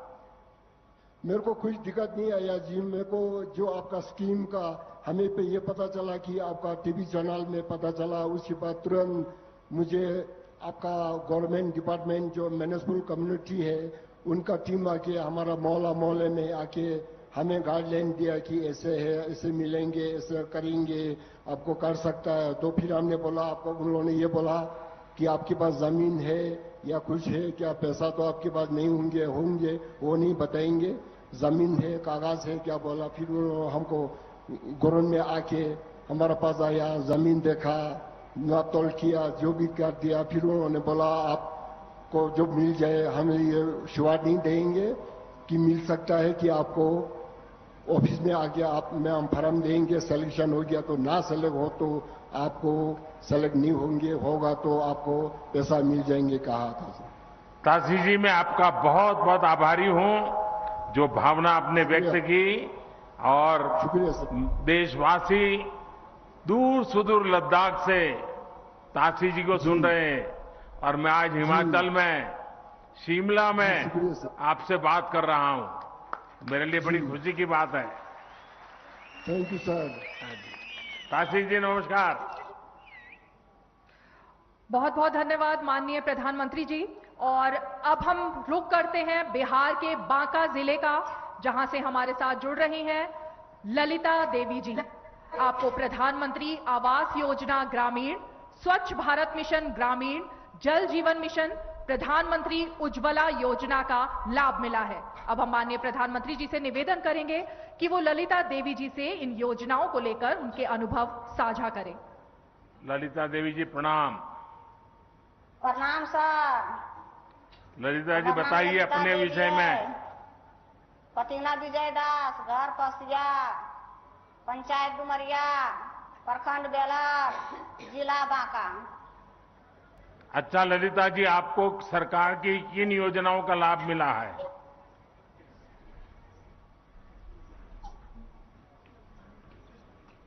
भारत सरकार की जो योजनाएं थी उसमें से कौन सी योजना थी जिसका आपको लाभ मिला है? घर मिला सर। घर जैसे पहले माटी घर चले सर, नारा घर, जैसे माटी घर नारा घर चले, बहुत चुबे चले पानी सर, बच्चा बुतरू बहुत दिक्कत होवे चले सर। आ जब पक्का मकान होले कोई चीज के दिक्कत नहीं होवे छे सर, बच्चा बुतरू बहुत बढ़िया से रहे छे। आ पहले बहुत दिक्कत होवे छे। आ सब शौचालय बना लिए सर, जैसे लड़का लोग बाहर गए चलिए शर्म लगे थे सर, अब शर्म नहीं लगे छे। सब बच्चा बुतरू मिल के, सब परिवार मिल के घरे शौचालय करे छिए। आज सब गांव टोला वाला लगा के सबके शौचालय हो गए छे सर। ललिता देवी जी बच्चों को पढ़ाती हो? हाँ सर। क्या पढ़ते हैं बच्चे? बड़ी लड़की बीए में, एक और बड़ा बेटा है वो इंटर के, एगो छोटी लड़की वो नम्मा में, एक तो छोटा बेटा सतमा में। अच्छा, अभी ये जो प्रधानमंत्री आवास योजना मिल गया तो बच्चों को पढ़ाई की भी सुविधा हो गई होगी, आराम से पढ़ पाते होंगे। हाँ सर। घर में काम में मदद करते हैं पढ़ने गए तो? हाँ सर करते हैं। सरकारी, हाँ सरकारी स्कूल में पढ़ाई जाए छे सर। अखने बहुत बढ़िया लागे छे, सुविधा होवे छे। देखिए अब तो आपको घर मिल गया है तो अच्छे घर में बच्चों की शादी भी हो पाएगी। हाँ सर, गैस मिल गए, गैस चूल्हा मिल गए सर। पहले लकड़ी बैठा खाना बनावे छलिए, सब धुइयां लागे छे आँखी में। आय अब बहुत बढ़िया सुविधा हो गए तो बच्चा बुतरू खाना उना जल्दी से बना के सरकारी हॉस्पिटल, सरकारी स्कूल भेज दे छे। अच्छा, गांव में अभी भी कुछ लोग होंगे जिनका मकान अभी बनना बाकी होगा, क्योंकि हमने तय किया है कि जिनको अभी मकान नहीं मिला है उनको हम बना रहे हैं। हो सकता है किसी को 2 महीने देर से, किसी को 4 महीना देर से, लेकिन सबको मिलेगा। जब आपका घर बन गया है, आप जिन लोगों को, गरीब परिवारों को जानती होगी जिनका घर नहीं बना होगा, तो वो क्या बोलते हैं आपको, आप उनको क्या समझाती हो? हाँ सर। उनको विश्वास देती हो कि घर मिल जाएगा? बढ़िया समझाइए सर। हाँ, चलिए ललिता देवी जी प्रणाम आपको, मुझे अच्छा लगा आपने इतना संतोष व्यक्त किया जी। और बिहार के बाद अब हम रुख करते हैं माननीय त्रिपुरा का। पश्चिम त्रिपुरा जिले के पंकज साहनी जी के पास चलते हैं। पंकज जी को एक राष्ट्र एक राशन कार्ड योजना, प्रधानमंत्री गरीब कल्याण अन्न योजना जैसी अनेकों योजनाओं का लाभ मिला है। हम माननीय प्रधानमंत्री जी से पुनः निवेदन करेंगे कि वो त्रिपुरा के पंकज जी से उनके अनुभवों को साझा करें। माननीय प्रधानमंत्री जी। पंकज जी नमस्ते। नमस्कार सर। पंकज जी बताइए, आप त्रिपुरा में क्या करते हैं और आपको किस योजना से क्या लाभ मिला है? सर घर मिला है, शौचालय मिला है, नल का पानी मिला है, बिजली भी मिला है। इतनी सारी योजनाएं मिल गई आपको? जी सर। आप मूल कहां से हो? जी सर। आप कहां के रहने वाले हो? बिहार के सर, समस्तीपुर जिला के हैं। बिहार से हो? जी सर। तो कितने साल से त्रिपुरा में रह रहे हो? 10 साल से सर। 10 साल हो गया। तो आपका राशन कार्ड वगैरह तो बिहार का होगा? सर बिहार का मतलब है, लेकिन इधर में जब काम करते थे इधर डीलर मिला तो अभी one nation one ration card मिला है, लगाते हैं तो वो आपको मिल गया है क्या? जी sir. One nation one ration card जो है, जो अन्य राज्यों में लोग जाते हैं तो उनको तकलीफ न हो इसलिए सरकार ने बनाया है। वो वन राशन कार्ड वाला आपका बन गया है क्या? जी सर बन गया है। तो उसके कारण राशन अब आपको त्रिपुरा में भी ठीक से मिल जाता है? सर मिल जाता है। अच्छा, और क्या सुविधाएं मिली हैं आपको पंकज जी? सर हमको कोई चीज को दिक्कत नहीं हुआ। लॉकडाउन में भी हमको, मेरा बीवी और बच्चे सब खुशी में है सर। अच्छा, बिजली भी मिल गई? दिक्कत नहीं हुआ। तो बिजली मिल गई तो मोबाइल फोन चार्ज करते होंगे आप तो? जी सर। पहले मोबाइल फोन चार्ज करने के लिए कहाँ जाते थे? पहले सर लाइट नहीं था तो कहाँ जाएंगे? हाँ, हमारा देश ऐसे ही तरक्की कर रहा है। चलिए पंकज जी, मुझे बहुत अच्छा लगा और त्रिपुरा से आप बात कर रहे हैं। माता त्रिपुरा सुंदरी को हम प्रणाम कर रहे हैं यहाँ से। बहुत बहुत धन्यवाद माननीय प्रधानमंत्री जी। और त्रिपुरा के बाद अब हमारे साथ जुड़ रही हैं कर्नाटक के कलबुर्गी जिले से संतोषी जी। आपको आयुष्मान भारत हेल्थ एवं वेलनेस सेंटर योजना से काफी लाभ मिला है। क्या है इनके अनुभव, इसको जानने के लिए हम माननीय प्रधानमंत्री जी से अनुरोध करेंगे कि वो उनके अनुभवों को साझा करें। संतोषी जी नमस्ते। आपको किस बात से संतोष हो गया? ಸಂತೋಷಿ ಅವರೇ, ನಿಮ್ಗೆ ಯಾವ ವಿಷಯಕ್ಕಾಗಿ ಸಂತೋಷವಾಗಿದೆ? ನಮಗೆ ಸರ್ ಜೊತೆ ಸುವರ್ಣ ಅವಕಾಶ ನಮಗೆ ಮಾತಾಡೋದು ಸಿಕ್ಕಿದಂತೆ ಅವರಿಗೆ ಧನ್ಯವಾದ ಹೇಳ್ತೀನಿ ಸರ್ ನಾನು।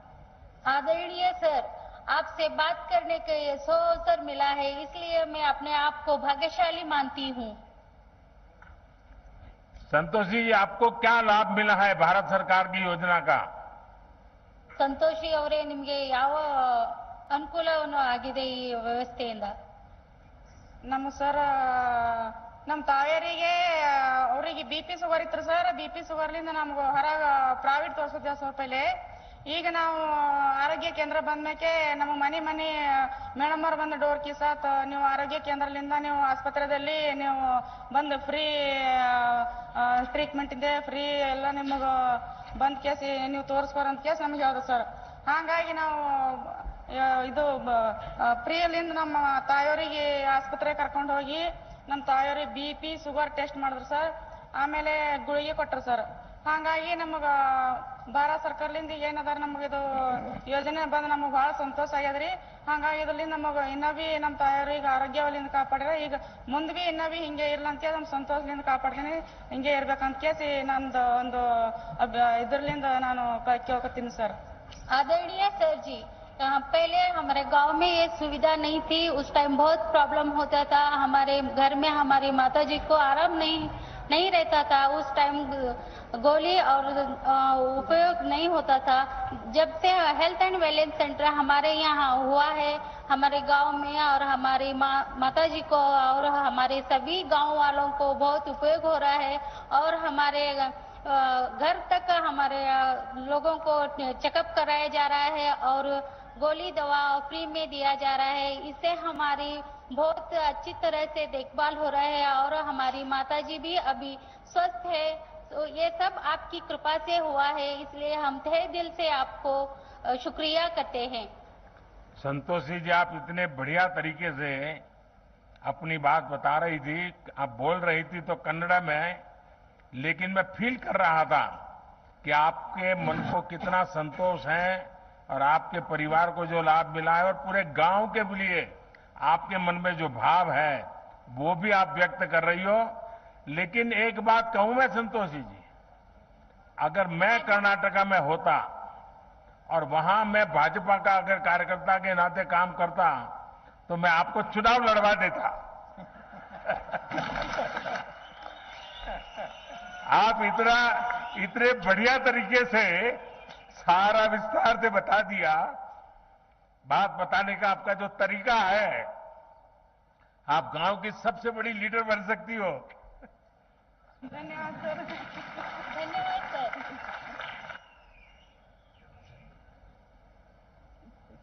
जी बहुत बहुत धन्यवाद प्रधानमंत्री जी। और निश्चित तौर से ये आपका सहज संवाद ही है कि जो किसी भी आम जनमानस को आपके साथ खुद से जुड़ा हुआ महसूस कराता है। कर्नाटक के बाद अब हम चलते हैं गुजरात के मेहसाणा जिले, जहां से अरविंद कुमार सोमाभाई पटेल जी हमारे साथ जुड़ रहे हैं। अरविंद जी प्रधानमंत्री मुद्रा योजना के लाभार्थी हैं। हम एक बार फिर से माननीय प्रधानमंत्री जी से अनुरोध करेंगे कि वो अरविंद जी से उनके अनुभवों को साझा करें। माननीय प्रधानमंत्री जी। अरविंद भाई नमस्ते।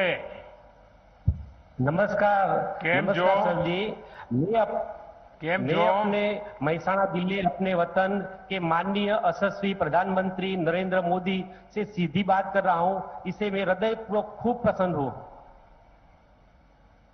अरविंद जी अपने विषय में बताइए, क्या कर रहे हो, क्या योजना का लाभ मिला है आपको? हमारा व्यवसाय मंडप डेकोरेशन का है। हमने पीएम मुद्रा लोन लिया हुआ है। इससे हम पहले छोटा सा धंधा करते थे। जब हम पीएम मुद्रा से हमको लोन मिला तो हमें हमारा धंधा बढ़ाया। हम पहले 8 लोगों को रोजी देते थे, अब 12 लोगों को रोजी देते हैं।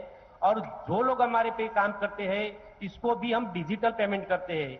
हम भी डिजिटल पेमेंट यूज करते हैं। हमारा घर का कोई भी पेमेंट हो, लाइट बिल हो, टेलीफोन बिल हो, गैस हो, कोई पण प्रकार का रिचार्ज हो, हम डिजिटल पे ही करते हैं।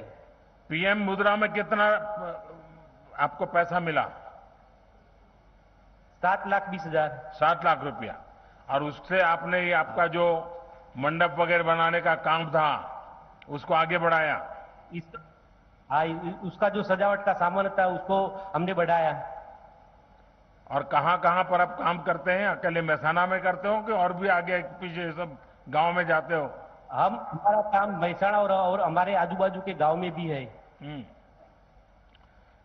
तो लोग रोजगार के लिए आपके यहाँ पसंद करते हैं काम करने के लिए आने के लिए? क्योंकि मंडप का काम तो बड़ा तेजी से करना पड़ता है। हाँ, तेजी से और तेजी से खोलना पड़ता है। एक साथ फिर वो सर्कस की तरह उठा करके जाना पड़ता है। हाँ, जाना पड़ता है। तो ये और इसके सिवाय बैंक को लोन समय पे वापस कर रहे हो आप? हाँ, करेंगे कि करते हैं? वापस तो करेंगे। अच्छा, जो लोग आपके साथ काम करते हैं उनको भी सरकार की जो योजनाएं हैं उस विषय में कभी आपने बताया? गरीब परिवार के लोग होंगे जो आपके यहाँ मजदूरी करते हैं, इतना आपका कारोबार बढ़ा है। कोरोना काल में जो रसीकरण था सबको हमने रसी दिलवाई। कोरोना काल में मेरा कार्ड है लेकिन हमको अनाज की जरूरत नहीं थी, हमने अनाज नहीं लिया, लेकिन जिसको जरूरत थी उसको अनाज मुहैया कराया। और हमारी आय 4 लाख से अधिक है। हमने आयुष्मान कार्ड नहीं लिया, लेकिन हमारे आसपास के जो लोग को आयुष्मान कार्ड की जरूरत है उन सबका आयुष्मान कार्ड भी हमने निकाला है। मतलब आपने अपने साथ जो काम करने वाले हैं उनकी भी बहुत देखभाल की। मुझे बहुत अच्छा लगा। मेरी अरविंद भाई आपको और प्रधानमंत्री मुद्रा योजना का लाभ लेकर के अपना व्यवसाय, अपना कारोबार जो स्वरोजगार की दिशा में काम करना चाहते हैं उसमें आपने एक बड़ा प्रेरणा का काम किया है। और आप रोजगार खोजने वाले नहीं, रोजगार देने वाले बन गए। मैं आपको बहुत बहुत बधाई देता हूं। बहुत बहुत धन्यवाद। मैं एक बात और करना चाहता हूं। क्या बताना चाहते हो? मेरी बच्ची खेल महाकुंभ में डीएलएस द्वारा खेल रही है। वो भी नेशनल गेम प्लेयर भी है। क्या क्या नाम है? राजवी। अच्छा, क्या खेलती है? एथलेटिक्स। एथलीट में, वाह। चलिए हमारे आशीर्वाद दे दीजिए उसको। मेहसाना जिले ने तो इस बार ओलंपिक में ओलंपिक में भाविना ने नाम कमा दिया। मेहसाना जिले की बेटी ने, भाविना ओलंपिक से मेडल लेके आ गई। Thank you. हाँ, बहुत बहुत धन्यवाद माननीय प्रधानमंत्री जी। और अब हमारे साथ जुड़ रही हैं देवभूमि हिमाचल प्रदेश के सिरमौर जिले की समा देवी जी। समा देवी जी इस वक्त शिमला के देवी जी नमस्ते। रिज मैदान में हमारे साथ मौजूद हैं। इनको प्रधानमंत्री किसान सम्मान निधि योजना, प्रधानमंत्री आवास योजना ग्रामीण, आयुष्मान योजना, मुख्यमंत्री गृहिणी सुविधा योजना का लाभ मिला है। समा देवी जी नमस्ते। नमस्कार सर। आप कहाँ रहती हो समा देवी जी? सर मैं सिरमौर से हूँ। सिरमौर रहती हो? हाँ जी सर। अच्छा, चलिए हम भी कभी सिरमौर आया करते थे। हाँ जी सर। हाँ।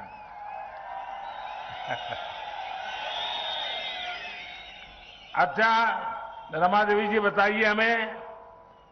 समा देवी जी, हाँ जी सर। हमें बताइए आपने भारत सरकार की वो कौन सी योजनाएं हैं जिसका आपने लाभ लिया है, आपको फायदा मिला है? सर मुझे पहले तो प्रधानमंत्री आवास योजना के तहत मकान का मिला है, जिसमें कि मेरे पास बहुत ही कच्चा मकान था। मुझे ये सुविधा सरकार की ओर से भी मिली है। कुछ हमने दिहाड़ी मजदूरी करके कुछ पैसा हमने इकट्ठा भी किया था सर, जिससे कि हमें ये सुविधा मिली और कुछ पैसा वो लगा दिया। फिर हमने उस पैसे से अपना कच्चा मकान पक्का बना दिया है सर। सरकार की तरफ से कितना पैसा मिला समा जी? सर जी मुझे सरकार की तरफ से 1.5 लाख की राशि मिली थी। अच्छा, कोई दिक्कत तो नहीं हुई पैसा पाने में? नहीं सर, कोई दिक्कत नहीं हुई। अच्छा। हाँ जी सर। और मकान आपको जैसा चाहिए था वैसा बना दिया? हाँ जी सर। अभी मकान अच्छा बना दिया तो मेहमान भी बहुत आते होंगे? हाँ जी सर, मेहमान भी आते हैं। तो फिर नया नया खाना पकाना पड़ता होगा? हाँ जी सर। तो फिर खर्चा बढ़ गया होगा अब तो? कोई बात नहीं सर, ये तो आप लोगों की, आपके सरकार की और आपकी बहुत बहुत आभार व्यक्त करती हूँ मैं। अच्छा समाजी, आप खेती करती हैं? हाँ जी सर, मैं खेती बाड़ी भी करती हूँ। छोटे से अपनी खेती बाड़ी भी है। तो खेती बाड़ी में क्या पकाती हो? सर अभी तो लहसुन चला हुआ है, फिर उसके बाद बीन हो गया, मटर हो गए। मटर भी हम लेट लगाते हैं। अभी तो मक्की और आलू। हाँ जी। अच्छा। हाँ जी सर। तो आपको पीएम किसान सम्मान निधि का पैसा मिलता है? हाँ जी सर, मुझे पीएम सरकार किसान निधि का पैसा भी मिलता है, जो कि मुझे 2-2 हजार करके साल के 6,000 मिलते हैं सर। अच्छा। हाँ जी सर। इसका भी मैं आपसे बहुत बहुत धन्यवाद करना चाहती हूँ, आपसे भी, पीएम मोदी जी, और सरकार से भी। समाज जी आपको बहुत बहुत नमस्कार। आपने बहुत अच्छे ढंग से बताया, मैं आपका आभारी हूँ। धन्यवाद जी। धन्यवाद। बहुत बहुत धन्यवाद माननीय प्रधानमंत्री जी। और आपका ये सहज संवाद ही है जो किसी भी भारतवासी को आपके साथ जुड़ा हुआ महसूस कराने के लिए काफी होता है। ये महज कुछ लोगों के साथ माननीय आपका ये संवाद था, लेकिन आज के इस ऐतिहासिक कार्यक्रम में देश भर के लगभग 1500 जगहों से लाखों लाखों लोग इस कार्यक्रम का हिस्सा हैं और जुड़े हुए हैं। माननीय प्रधानमंत्री जी, आपकी प्राथमिकता में हमेशा से देश के अन्नदाता यानी हमारे किसान शामिल रहे हैं और बीते वर्षों में आपने किसानों की आय को दोगुना करने से लेकर उनके आत्मसम्मान को बढ़ाने में जो प्रयास किए हैं, उसको लेकर देश के किसान आपके आभारी हैं। प्रधानमंत्री किसान सम्मान निधि योजना के माध्यम से आपने अन्नदाताओं के खातों में सालाना 6,000 रुपए देने का जो भागीरथ प्रयास किया है, उसका फायदा देश के करोड़ों करोड़ों किसानों को मिल रहा है। प्रधानमंत्री जी, इस योजना के माध्यम से अब तक 1,82,000 करोड़ रुपए से ज्यादा की राशि हमारे अन्नदाता प्राप्त कर चुके हैं। इस क्रम में पीएम किसान सम्मान निधि की 11वीं किश्त के रूप में आज फिर से माननीय प्रधानमंत्री जी के द्वारा देश के किसानों के खातों में 21,000 करोड़ रुपए सीधे ट्रांसफर होंगे। हम अब माननीय प्रधानमंत्री जी से विनम्र निवेदन करेंगे कि वो कृपया बटन दबाकर प्रधानमंत्री किसान सम्मान निधि की 11वीं किश्त किसानों के खातों तक पहुंचाने की कृपया करें।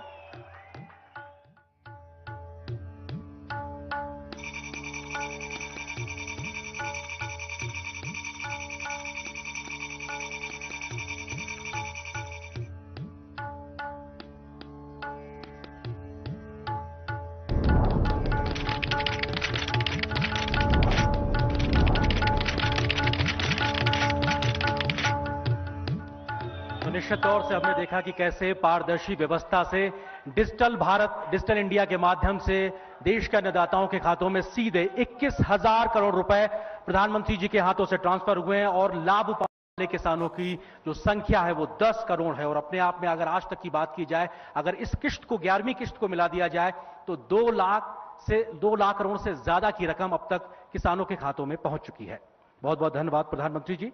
और भारत के मान सम्मान को देश दुनिया में बढ़ाने का काम करने वाले, देश की 130 करोड़ जनता की आकांक्षाओं को पूरा करने वाले ऐसे प्रधानमंत्री, जिन्हें प्रधानमंत्री के रूप में पाकर भारत का हर एक नागरिक गर्व महसूस करता है।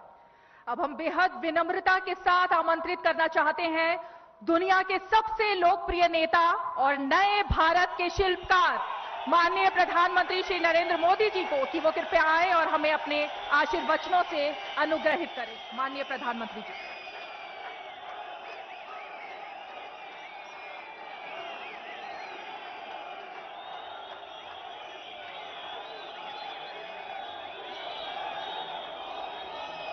भारत माता की, भारत माता की। हिमाचल प्रदेश के गवर्नर श्रीमान राजेंद्र जी, यहां के लोकप्रिय और कर्मठ मुख्यमंत्री मेरे मित्र श्रीमान जयराम ठाकुर जी, प्रदेश के अध्यक्ष हमारे पुराने साथी श्रीमान सुरेश जी,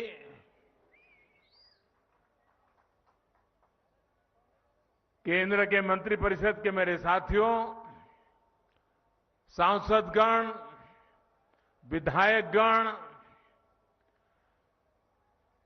हिमाचल के सभी जनप्रतिनिधिगण, आज मेरे जीवन में एक विशेष दिवस भी है और उस विशेष दिवस पर इस देवभूमि को प्रणाम करने का मौका मिले, इससे बड़ा जीवन का सौभाग्य क्या हो सकता है। आप इतनी बड़ी तादाद में हमें आशीर्वाद देने के लिए आए, मैं आपका बहुत बहुत आभार व्यक्त करता हूं। अभी देश के करोड़ों करोड़ किसानों को उनके खाते में पीएम किसान सम्मान निधि का पैसा ट्रांसफर हो गया, पैसा उनको मिल भी गया और आज मुझे शिमला की धरती से देश के 10 करोड़ से भी ज्यादा किसानों से खाते में पैसे पहुंचाने का सौभाग्य मिला है। वे किसान भी शिमला को याद करेंगे, हिमाचल को याद करेंगे, इस देवभूमि को याद करेंगे। मैं इन सभी किसान भाइयों बहनों को भी हृदय से बहुत बहुत बधाई देता हूं, अनेक अनेक शुभकामनाएं देता हूं। साथियों, ये कार्यक्रम शिमला में है, लेकिन एक प्रकार से ये कार्यक्रम आज पूरे हिंदुस्तान का है। हमारे यहां चर्चा चल रही थी कि सरकार के 8 साल होने पर कैसा कार्यक्रम किया जाए, कौन सा कार्यक्रम किया जाए। तो हमारे नड्डा जी जो हिमाचल के ही हैं, हमारे जयराम जी, उनकी तरफ से एक सुझाव आया और दोनों सुझाव मुझे बहुत अच्छे लगे। ये 8 वर्ष के निमित्त कल मुझे कोरोना काल में जिन बच्चों ने अपने माता और पिता दोनों खो दिए, ऐसे बच्चों का जिम्मा संभालने का अवसर कल मुझे मिला। देश के उन हजारों बच्चों का देखभाल का निर्णय सरकार ने किया और कल उनको मैंने कुछ पैसे भी भेज दिए चेक डिजिटली। 8 साल की पूर्ति में ऐसा कार्यक्रम होना मन को बहुत सुकून देता है, आनंद देता है। और फिर मेरे सामने सुझाव आया कि हम एक कार्यक्रम हिमाचल में करें, तो मैंने आंख बंद करके हाँ कह दिया, क्योंकि मेरे जीवन में हिमाचल का स्थान इतना बड़ा है और खुशी के पल अगर हिमाचल में आकर के बिताने का मौका मिले तो फिर तो बात ही क्या बनती है जी।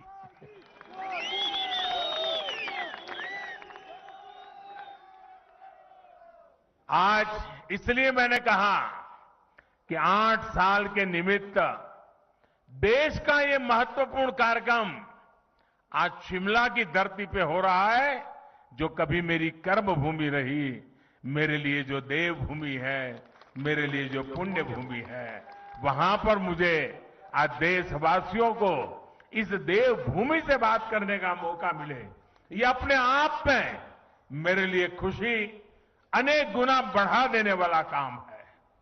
साथियों, 130 करोड़ भारतीयों के सेवक के तौर पर काम करने का मुझे आप सबने जो अवसर दिया, मुझे जो सौभाग्य मिला, सभी भारतीयों का जो विश्वास मुझे मिला है, अगर आज मैं कुछ कर पाता हूं, दिन रात दौड़ पाता हूं, तो ये मत सोचिए कि ये मोदी करता है, ये मत सोचिए कि मोदी दौड़ता है। ये सब तो 130 करोड़ देशवासियों की कृपा से हो रहा है, आशीर्वाद से हो रहा है, उनकी बदौलत हो रहा है, उनकी ताकत से हो रहा है। परिवार के एक सदस्य के तौर पर मैंने कभी भी अपने आप को उस पद पर देखा नहीं, कल्पना भी नहीं की है और आज भी नहीं कर रहा हूं कि मैं कोई प्रधानमंत्री हूं। जब फाइल पर साइन करता हूं, एक जिम्मेवारी होती है, तब तो प्रधानमंत्री की दायित्व के रूप में मुझे काम करना होता है। लेकिन उसके बाद फाइल जैसी चली जाती है, मैं प्रधानमंत्री नहीं रहता हूं, मैं सिर्फ और सिर्फ 130 करोड़ देशवासियों के परिवार का सदस्य बन जाता हूं। आप ही के परिवार के सदस्य के रूप में, एक प्रधान सेवक के रूप में जहां भी रहता हूं काम करता रहता हूं और आगे भी एक परिवार के सदस्य के नाते परिवार की आशा आकांक्षाओं से जुड़ना, 130 करोड़ देशवासियों का परिवार, यही सब कुछ है मेरी जिंदगी में। आप ही हैं सब कुछ मेरी जिंदगी में और ये जिंदगी भी आप ही के लिए है। और जब हमारी सरकार अपने 8 वर्ष पूरे कर रही है, तो आज मैं फिर से इस देवभूमि से मेरा संकल्प भी दोहराऊंगा, क्योंकि संकल्प को बार बार स्मरण करते रहना चाहिए। संकल्प की कभी विस्मृति नहीं होनी चाहिए।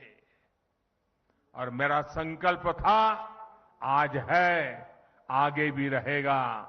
जिस संकल्प के लिए जीऊंगा, जिस संकल्प के लिए जूझता रहूंगा, जिस संकल्प के लिए आप सबके साथ चलता रहूंगा।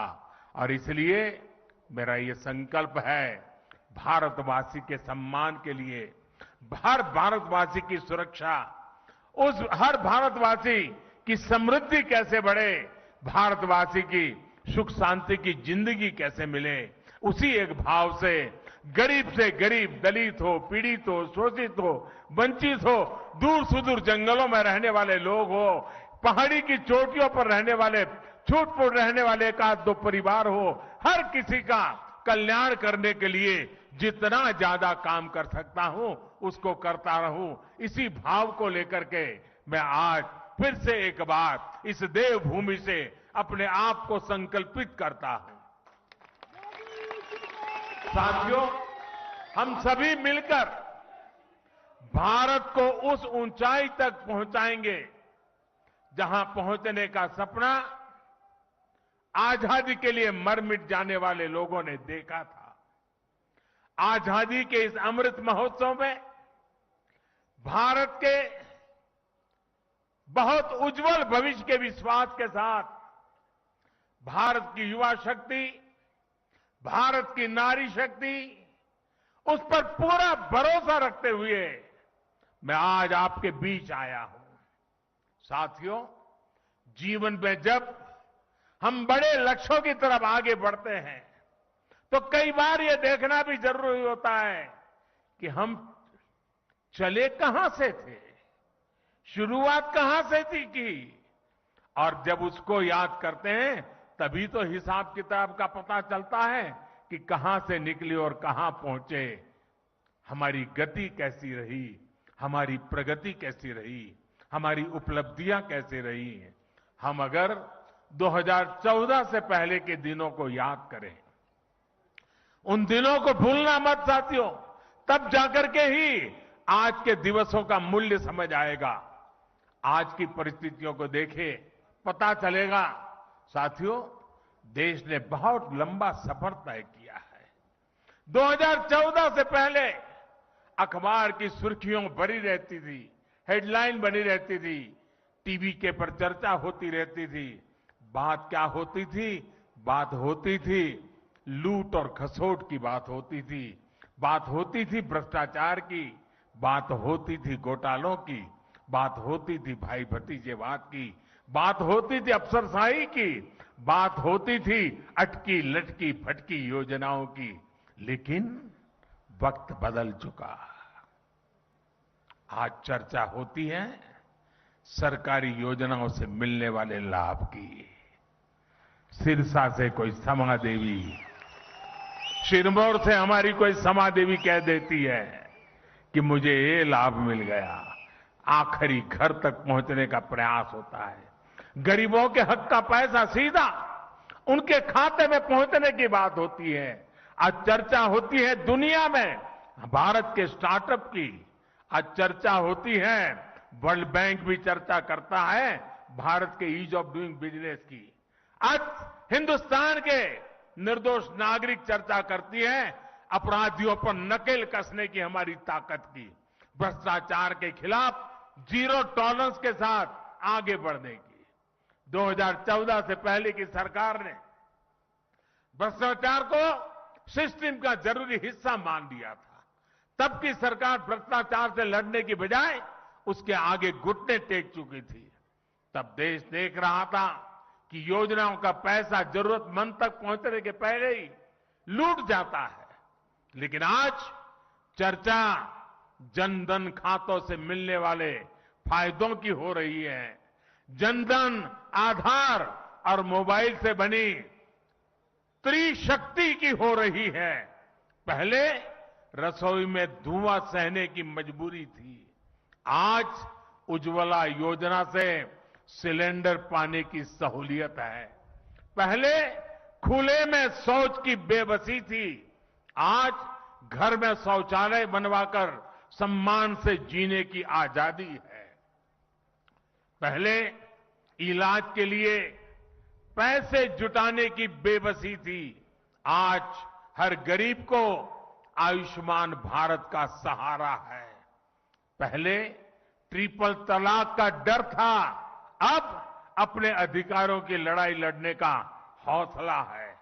साथियों, 2014 से पहले देश की सुरक्षा को लेकर चिंता थी, आज सर्जिकल स्ट्राइक, एयर स्ट्राइक का गर्व है। हमारी सीमा पहले से ज्यादा सुरक्षित है। पहले देश का नॉर्थ ईस्ट अपने असंतुलित विकास से, भेदभाव से आहत था, दुखी था। आज हमारा नॉर्थ ईस्ट दिल से भी जुड़ा है और आधुनिक इंफ्रास्ट्रक्चर से भी जुड़ रहा है। सेवा, सुशासन और गरीबों के कल्याण के लिए बनी हमारी योजनाओं ने लोगों के लिए सरकार के मायने ही बदल दिए। अब सरकार माई बाप नहीं है, वो वक्त चला गया। अब सरकार सेवक है, सेवक, जनता जनार्दन की सेवक है। अब सरकार जीवन में दखल देने के लिए नहीं, बल्कि जीवन को आसान बनाने के लिए काम कर रही है। बीते वर्षों में हम विकास की राजनीति को देश की मुख्य धारा में लाए हैं। विकास की इसी आकांक्षा में लोग स्थिर सरकार चुन रहे हैं, डबल इंजन की सरकार चुन रहे हैं। साथियों, हम लोग अक्सर सुनते हैं कि सरकारें आती हैं, जाती हैं, लेकिन सिस्टम वही रहता है। हमारी सरकार ने इस सिस्टम को ही गरीबों के लिए ज्यादा संवेदनशील बनाया, उसमें निरंतर सुधार किए। पीएम आवास योजना हो, स्कॉलरशिप देना हो या फिर पेंशन योजनाएं, टेक्नोलॉजी की मदद से हमने भ्रष्टाचार का स्कोप कम से कम कर दिया। जिन समस्याओं को पहले परमानेंट मान लिया गया था, हम उसके परमानेंट सॉल्यूशन देने का प्रयास कर रहे हैं। जब सेवा, सुशासन और गरीब कल्याण का लक्ष्य हो तो कैसे काम होता है, इसका एक उदाहरण है डायरेक्ट बेनिफिट ट्रांसफर स्कीम। अभी मैं जो कह रहा था, डीबीटी के माध्यम से, डायरेक्ट बेनिफिट स्कीम के माध्यम से 10 करोड़ से अधिक किसान परिवारों के बैंक खाते में सीधे 21,000 करोड़ रुपए ट्रांसफर हो गए। ये हमारे छोटे किसानों की सेवा के लिए है, उनके सम्मान की निधि है। बीते 8 साल में ऐसे ही डीबीटी के जरिए हमने 22 लाख करोड़ रुपए से ज्यादा सीधे देशवासियों के अकाउंट में ट्रांसफर किए हैं। और ऐसा नहीं हुआ कि 100 पैसा भेजा तो पहले 85 पैसा लापता हो जाता था। जितने पैसे भेजे वो पूरे के पूरे सही पते पर, सही लाभार्थी के बैंक खातों में भेजे गए हैं। साथियों, आज इस योजना की वजह से 2.25 लाख करोड़ रुपए की लीकेज रुकी है। पहले यही 2.25 लाख करोड़ रुपए बिचौलियों के हाथों में चले जाते थे, दलालों के हाथों में चले जाते थे। इसी डीबीटी की वजह से देश में सरकारी योजनाओं का गलत लाभ उठाने वाले 9 करोड़ से ज्यादा फर्जी नामों को हमने लिस्ट से हटाया।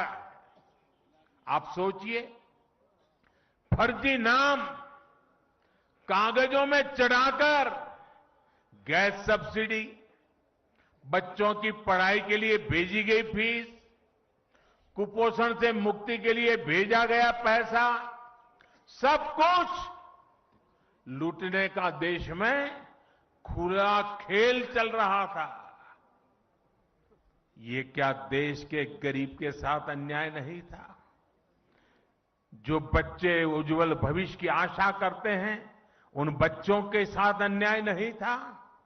क्या ये पाप नहीं था? अगर कोरोना के समय यही 9 करोड़ फर्जी नाम कागजों में रहते तो क्या गरीब को सरकार के प्रयासों का लाभ मिल पाता क्या?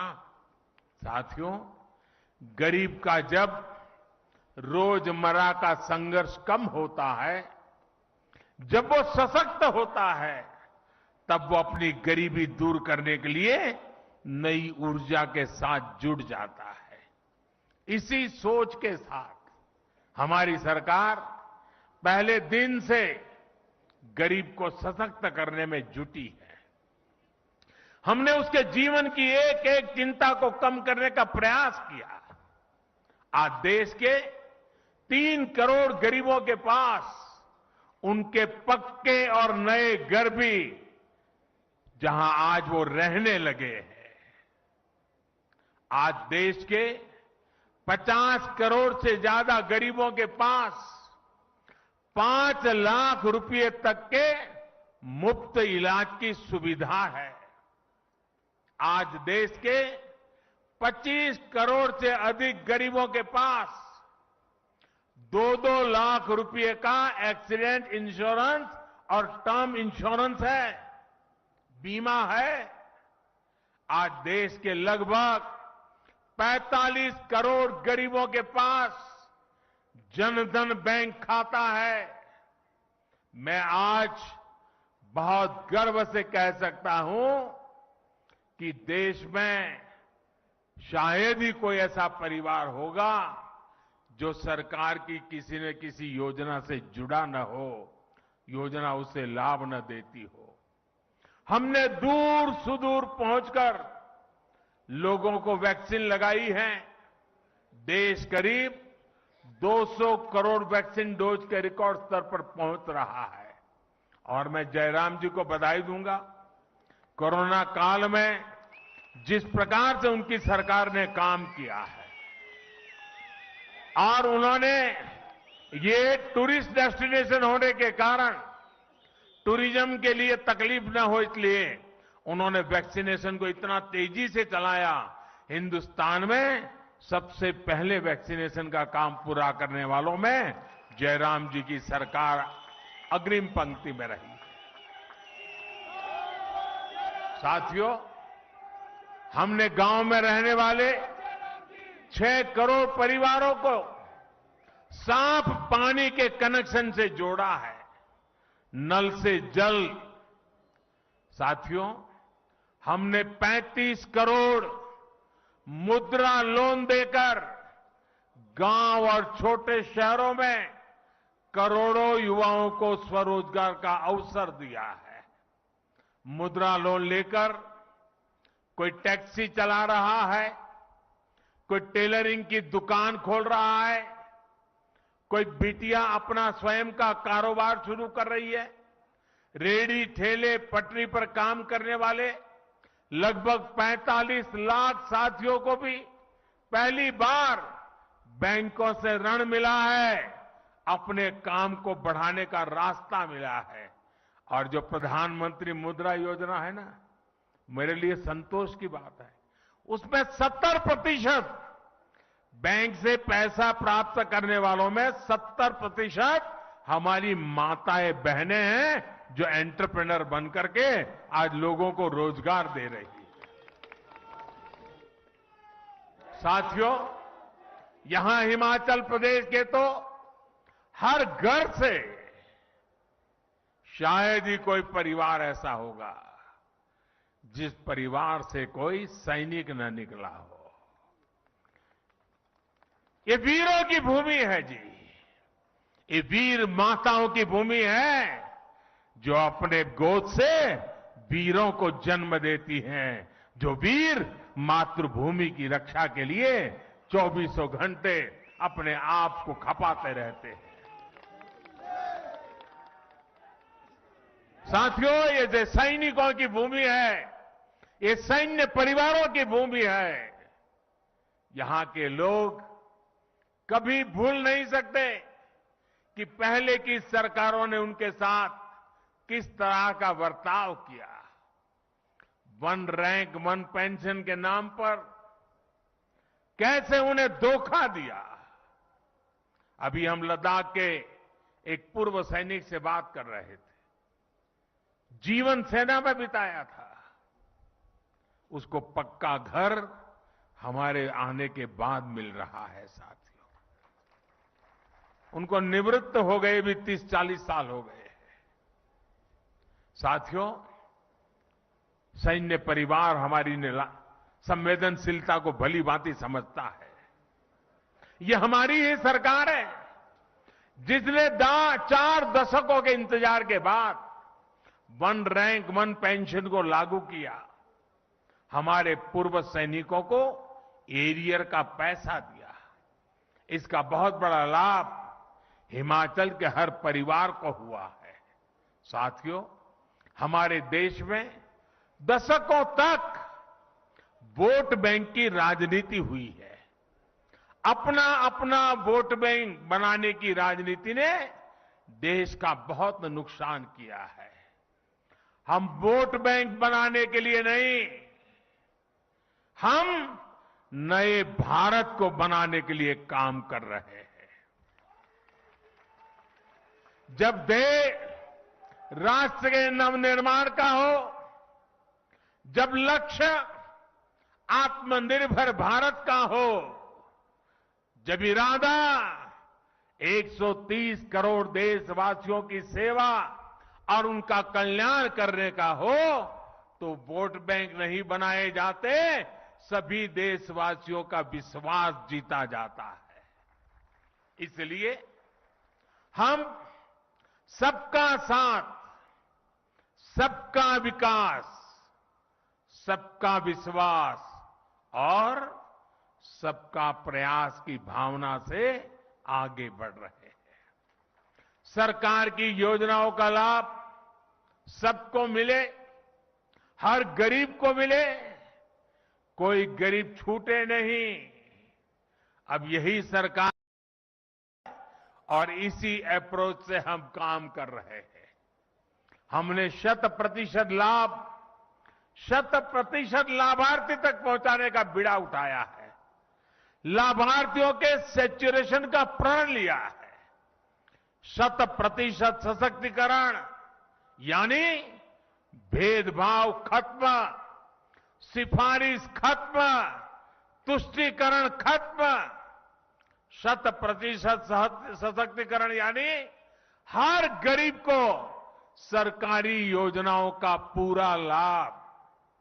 मुझे ये जानकर अच्छा लगा कि जयराम जी के नेतृत्व में हिमाचल प्रदेश इस दिशा में बहुत अच्छा काम कर रहा है। हर घर जल योजना में भी हिमाचल 90% घरों को कवर कर चुका है। किन्नौर, लाहौल स्पीति, चंबा, हमीरपुर जैसे जिलों में तो 100% कवरेज हासिल की जा चुकी है। साथियों, मुझे याद है 2014 से पहले जब मैं आपके बीच आता था तो कहता था कि भारत दुनिया से आंख झुकाकर नहीं, आंख मिलाकर बात करेगा।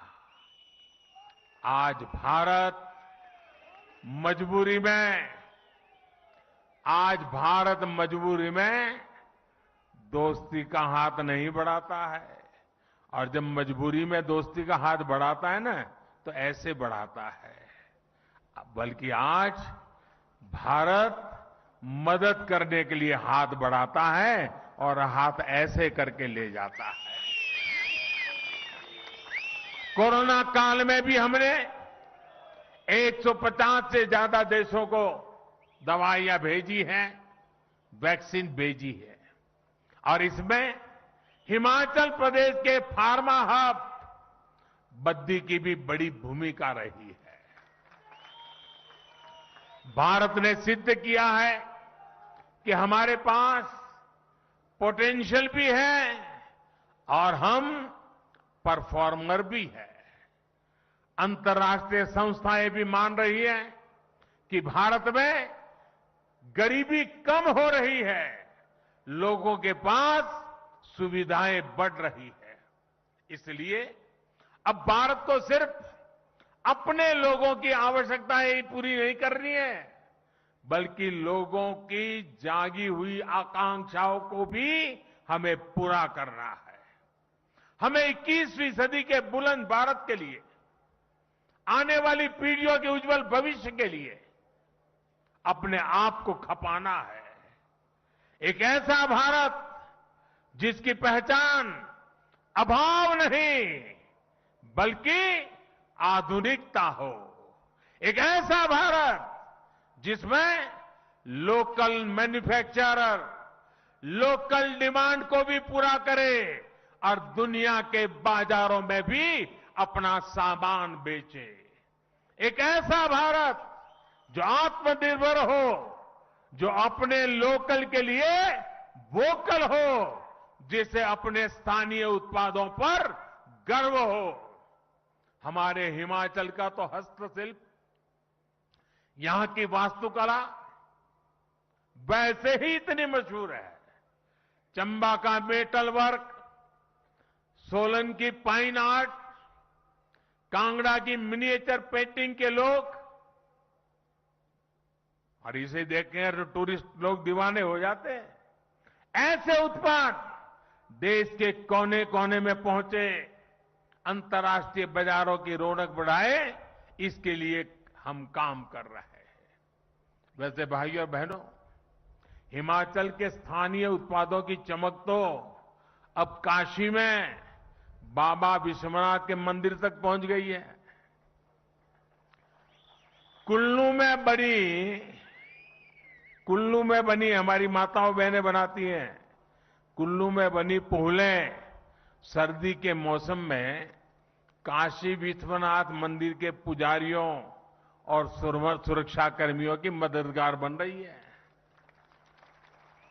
बनारस का सांसद होने के नाते मैं इस उपहार के लिए हिमाचल प्रदेश के लोगों का विशेष आभार व्यक्त करता हूं। साथियों, बीते 8 वर्षों के प्रयासों के जो नतीजे मिले हैं, उनसे मैं बहुत विश्वास भरा हुआ हूं, आत्मविश्वास से भरा हुआ हूं। हम भारतवासियों के सामर्थ्य के आगे कोई भी लक्ष्य असंभव नहीं है।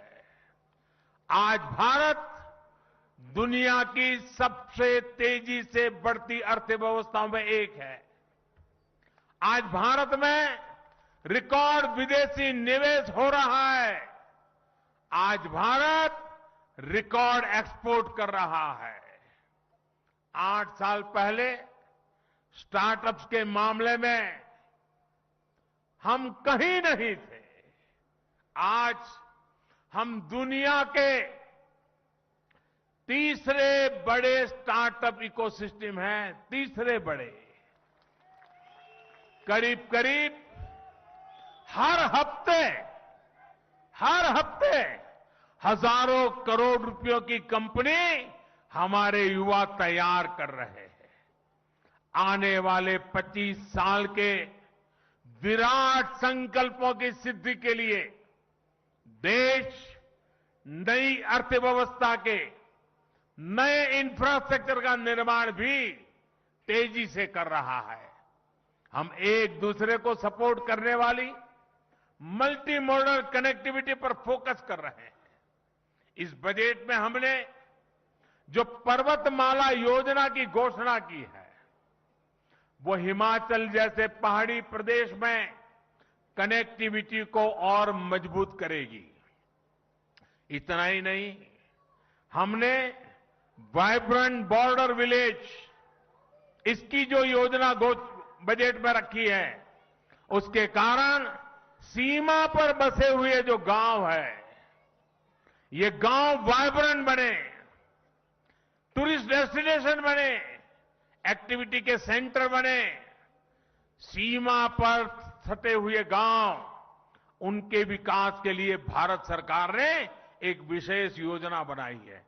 ये वाइब्रेंट बॉर्डर विलेज की योजना का लाभ मेरे हिमाचल के सीमावर्ती गांवों को स्वाभाविक रूप से मिलने वाला है। साथियों, आज जब हम दुनिया का सर्वश्रेष्ठ डिजिटल इंफ्रास्ट्रक्चर बनाने पर फोकस कर रहे हैं। हम देश भर में स्वास्थ्य सेवाओं के आधुनिकीकरण पर काम कर रहे हैं। Ayushman Bharat health infrastructure mission के तहत जिला और ब्लॉक स्तर पर क्रिटिकल हेल्थ केयर सुविधाएं हम तैयार कर रहे हैं। हर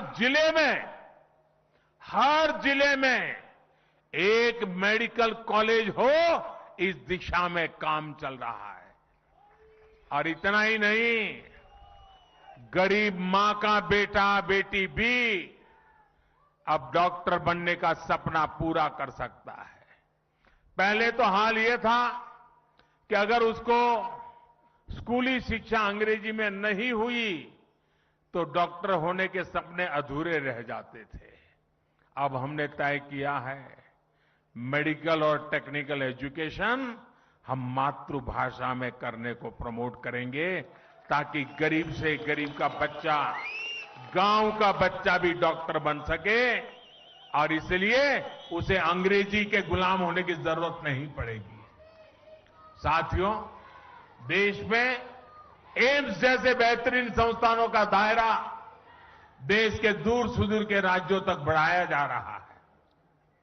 बिलासपुर में बन रहा एम्स इसका एक प्रत्यक्ष प्रमाण है। अब हिमाचल वासियों को चंडीगढ़ या दिल्ली जाने की मजबूरी नहीं रहेगी। साथियों, ये सारे प्रयास हिमाचल प्रदेश के विकास को भी गति देने का काम कर रहे हैं। जब अर्थव्यवस्था मजबूत होती है, रोड कनेक्टिविटी, इंटरनेट कनेक्टिविटी बढ़ती है, स्वास्थ्य सेवाएं सुधरती हैं, तो ये टूरिज्म को भी बढ़ाता है। भारत अपने यहां जिस तरह ड्रोन की मैन्युफैक्चरिंग बढ़ा रहा है, ड्रोन का इस्तेमाल बढ़ा रहा है, उससे हमारे दूर दराज के जो क्षेत्र है, हिंदुस्तान के दूर दराज के जो भी इलाके हैं, चाहे पहाड़ी हो, जंगल के इलाके हो, जैसे हिमाचल के दूर दराज के इलाके हैं, वहां पर इस ड्रोन सेवाओं का बहुत बड़ा लाभ मिलने वाला है।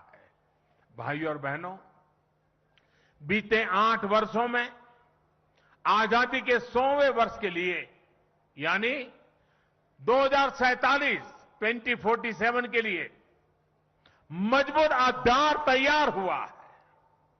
इस अमृत काल में सिद्धियों के लिए एक ही मंत्र है, सबका प्रयास। सब जुड़े, सब जुटे और सब बढ़े, इसी भाव के साथ हमें काम करना है। कितनी सदियों के बाद और कितनी पीढ़ियों के बाद ये सौभाग्य हमें मिला है, हमारी आपकी पीढ़ी को मिला है। इसलिए आइए हम संकल्प लें, हम सबका प्रयास कि इस आह्वान में अपनी सक्रिय भागीदारी निभाएंगे, अपना हर कर्तव्य निभाएंगे। इसी विश्वास के साथ आज जो हिमाचल ने आशीर्वाद दिए हैं और देश के हर ब्लॉक में आज इस कार्यक्रम से लोग जुड़े हुए हैं। आज पूरा हिंदुस्तान शिमला से जुड़ा हुआ है। करोड़ों करोड़ों लोग आज जुड़े हुए हैं और आज मैं आज शिमला की धरती से उन करोड़ों देशवासियों से बात कर रहा हूं। मैं उन करोड़ों करोड़ों देशवासियों को अनेक अनेक शुभकामनाएं देता हूं और आपके आशीर्वाद बने रहे, हम और ज्यादा काम करते रहें, दिन रात काम करते रहें, जी जान से जुटे रहें। इसी एक भावना को आगे लेते हुए आप सबके आशीर्वाद के साथ मैं फिर एक बार आप सबका हृदय से धन्यवाद करता हूं। मेरे साथ बोलिए, भारत माता की, भारत माता की, भारत माता की। बहुत बहुत धन्यवाद।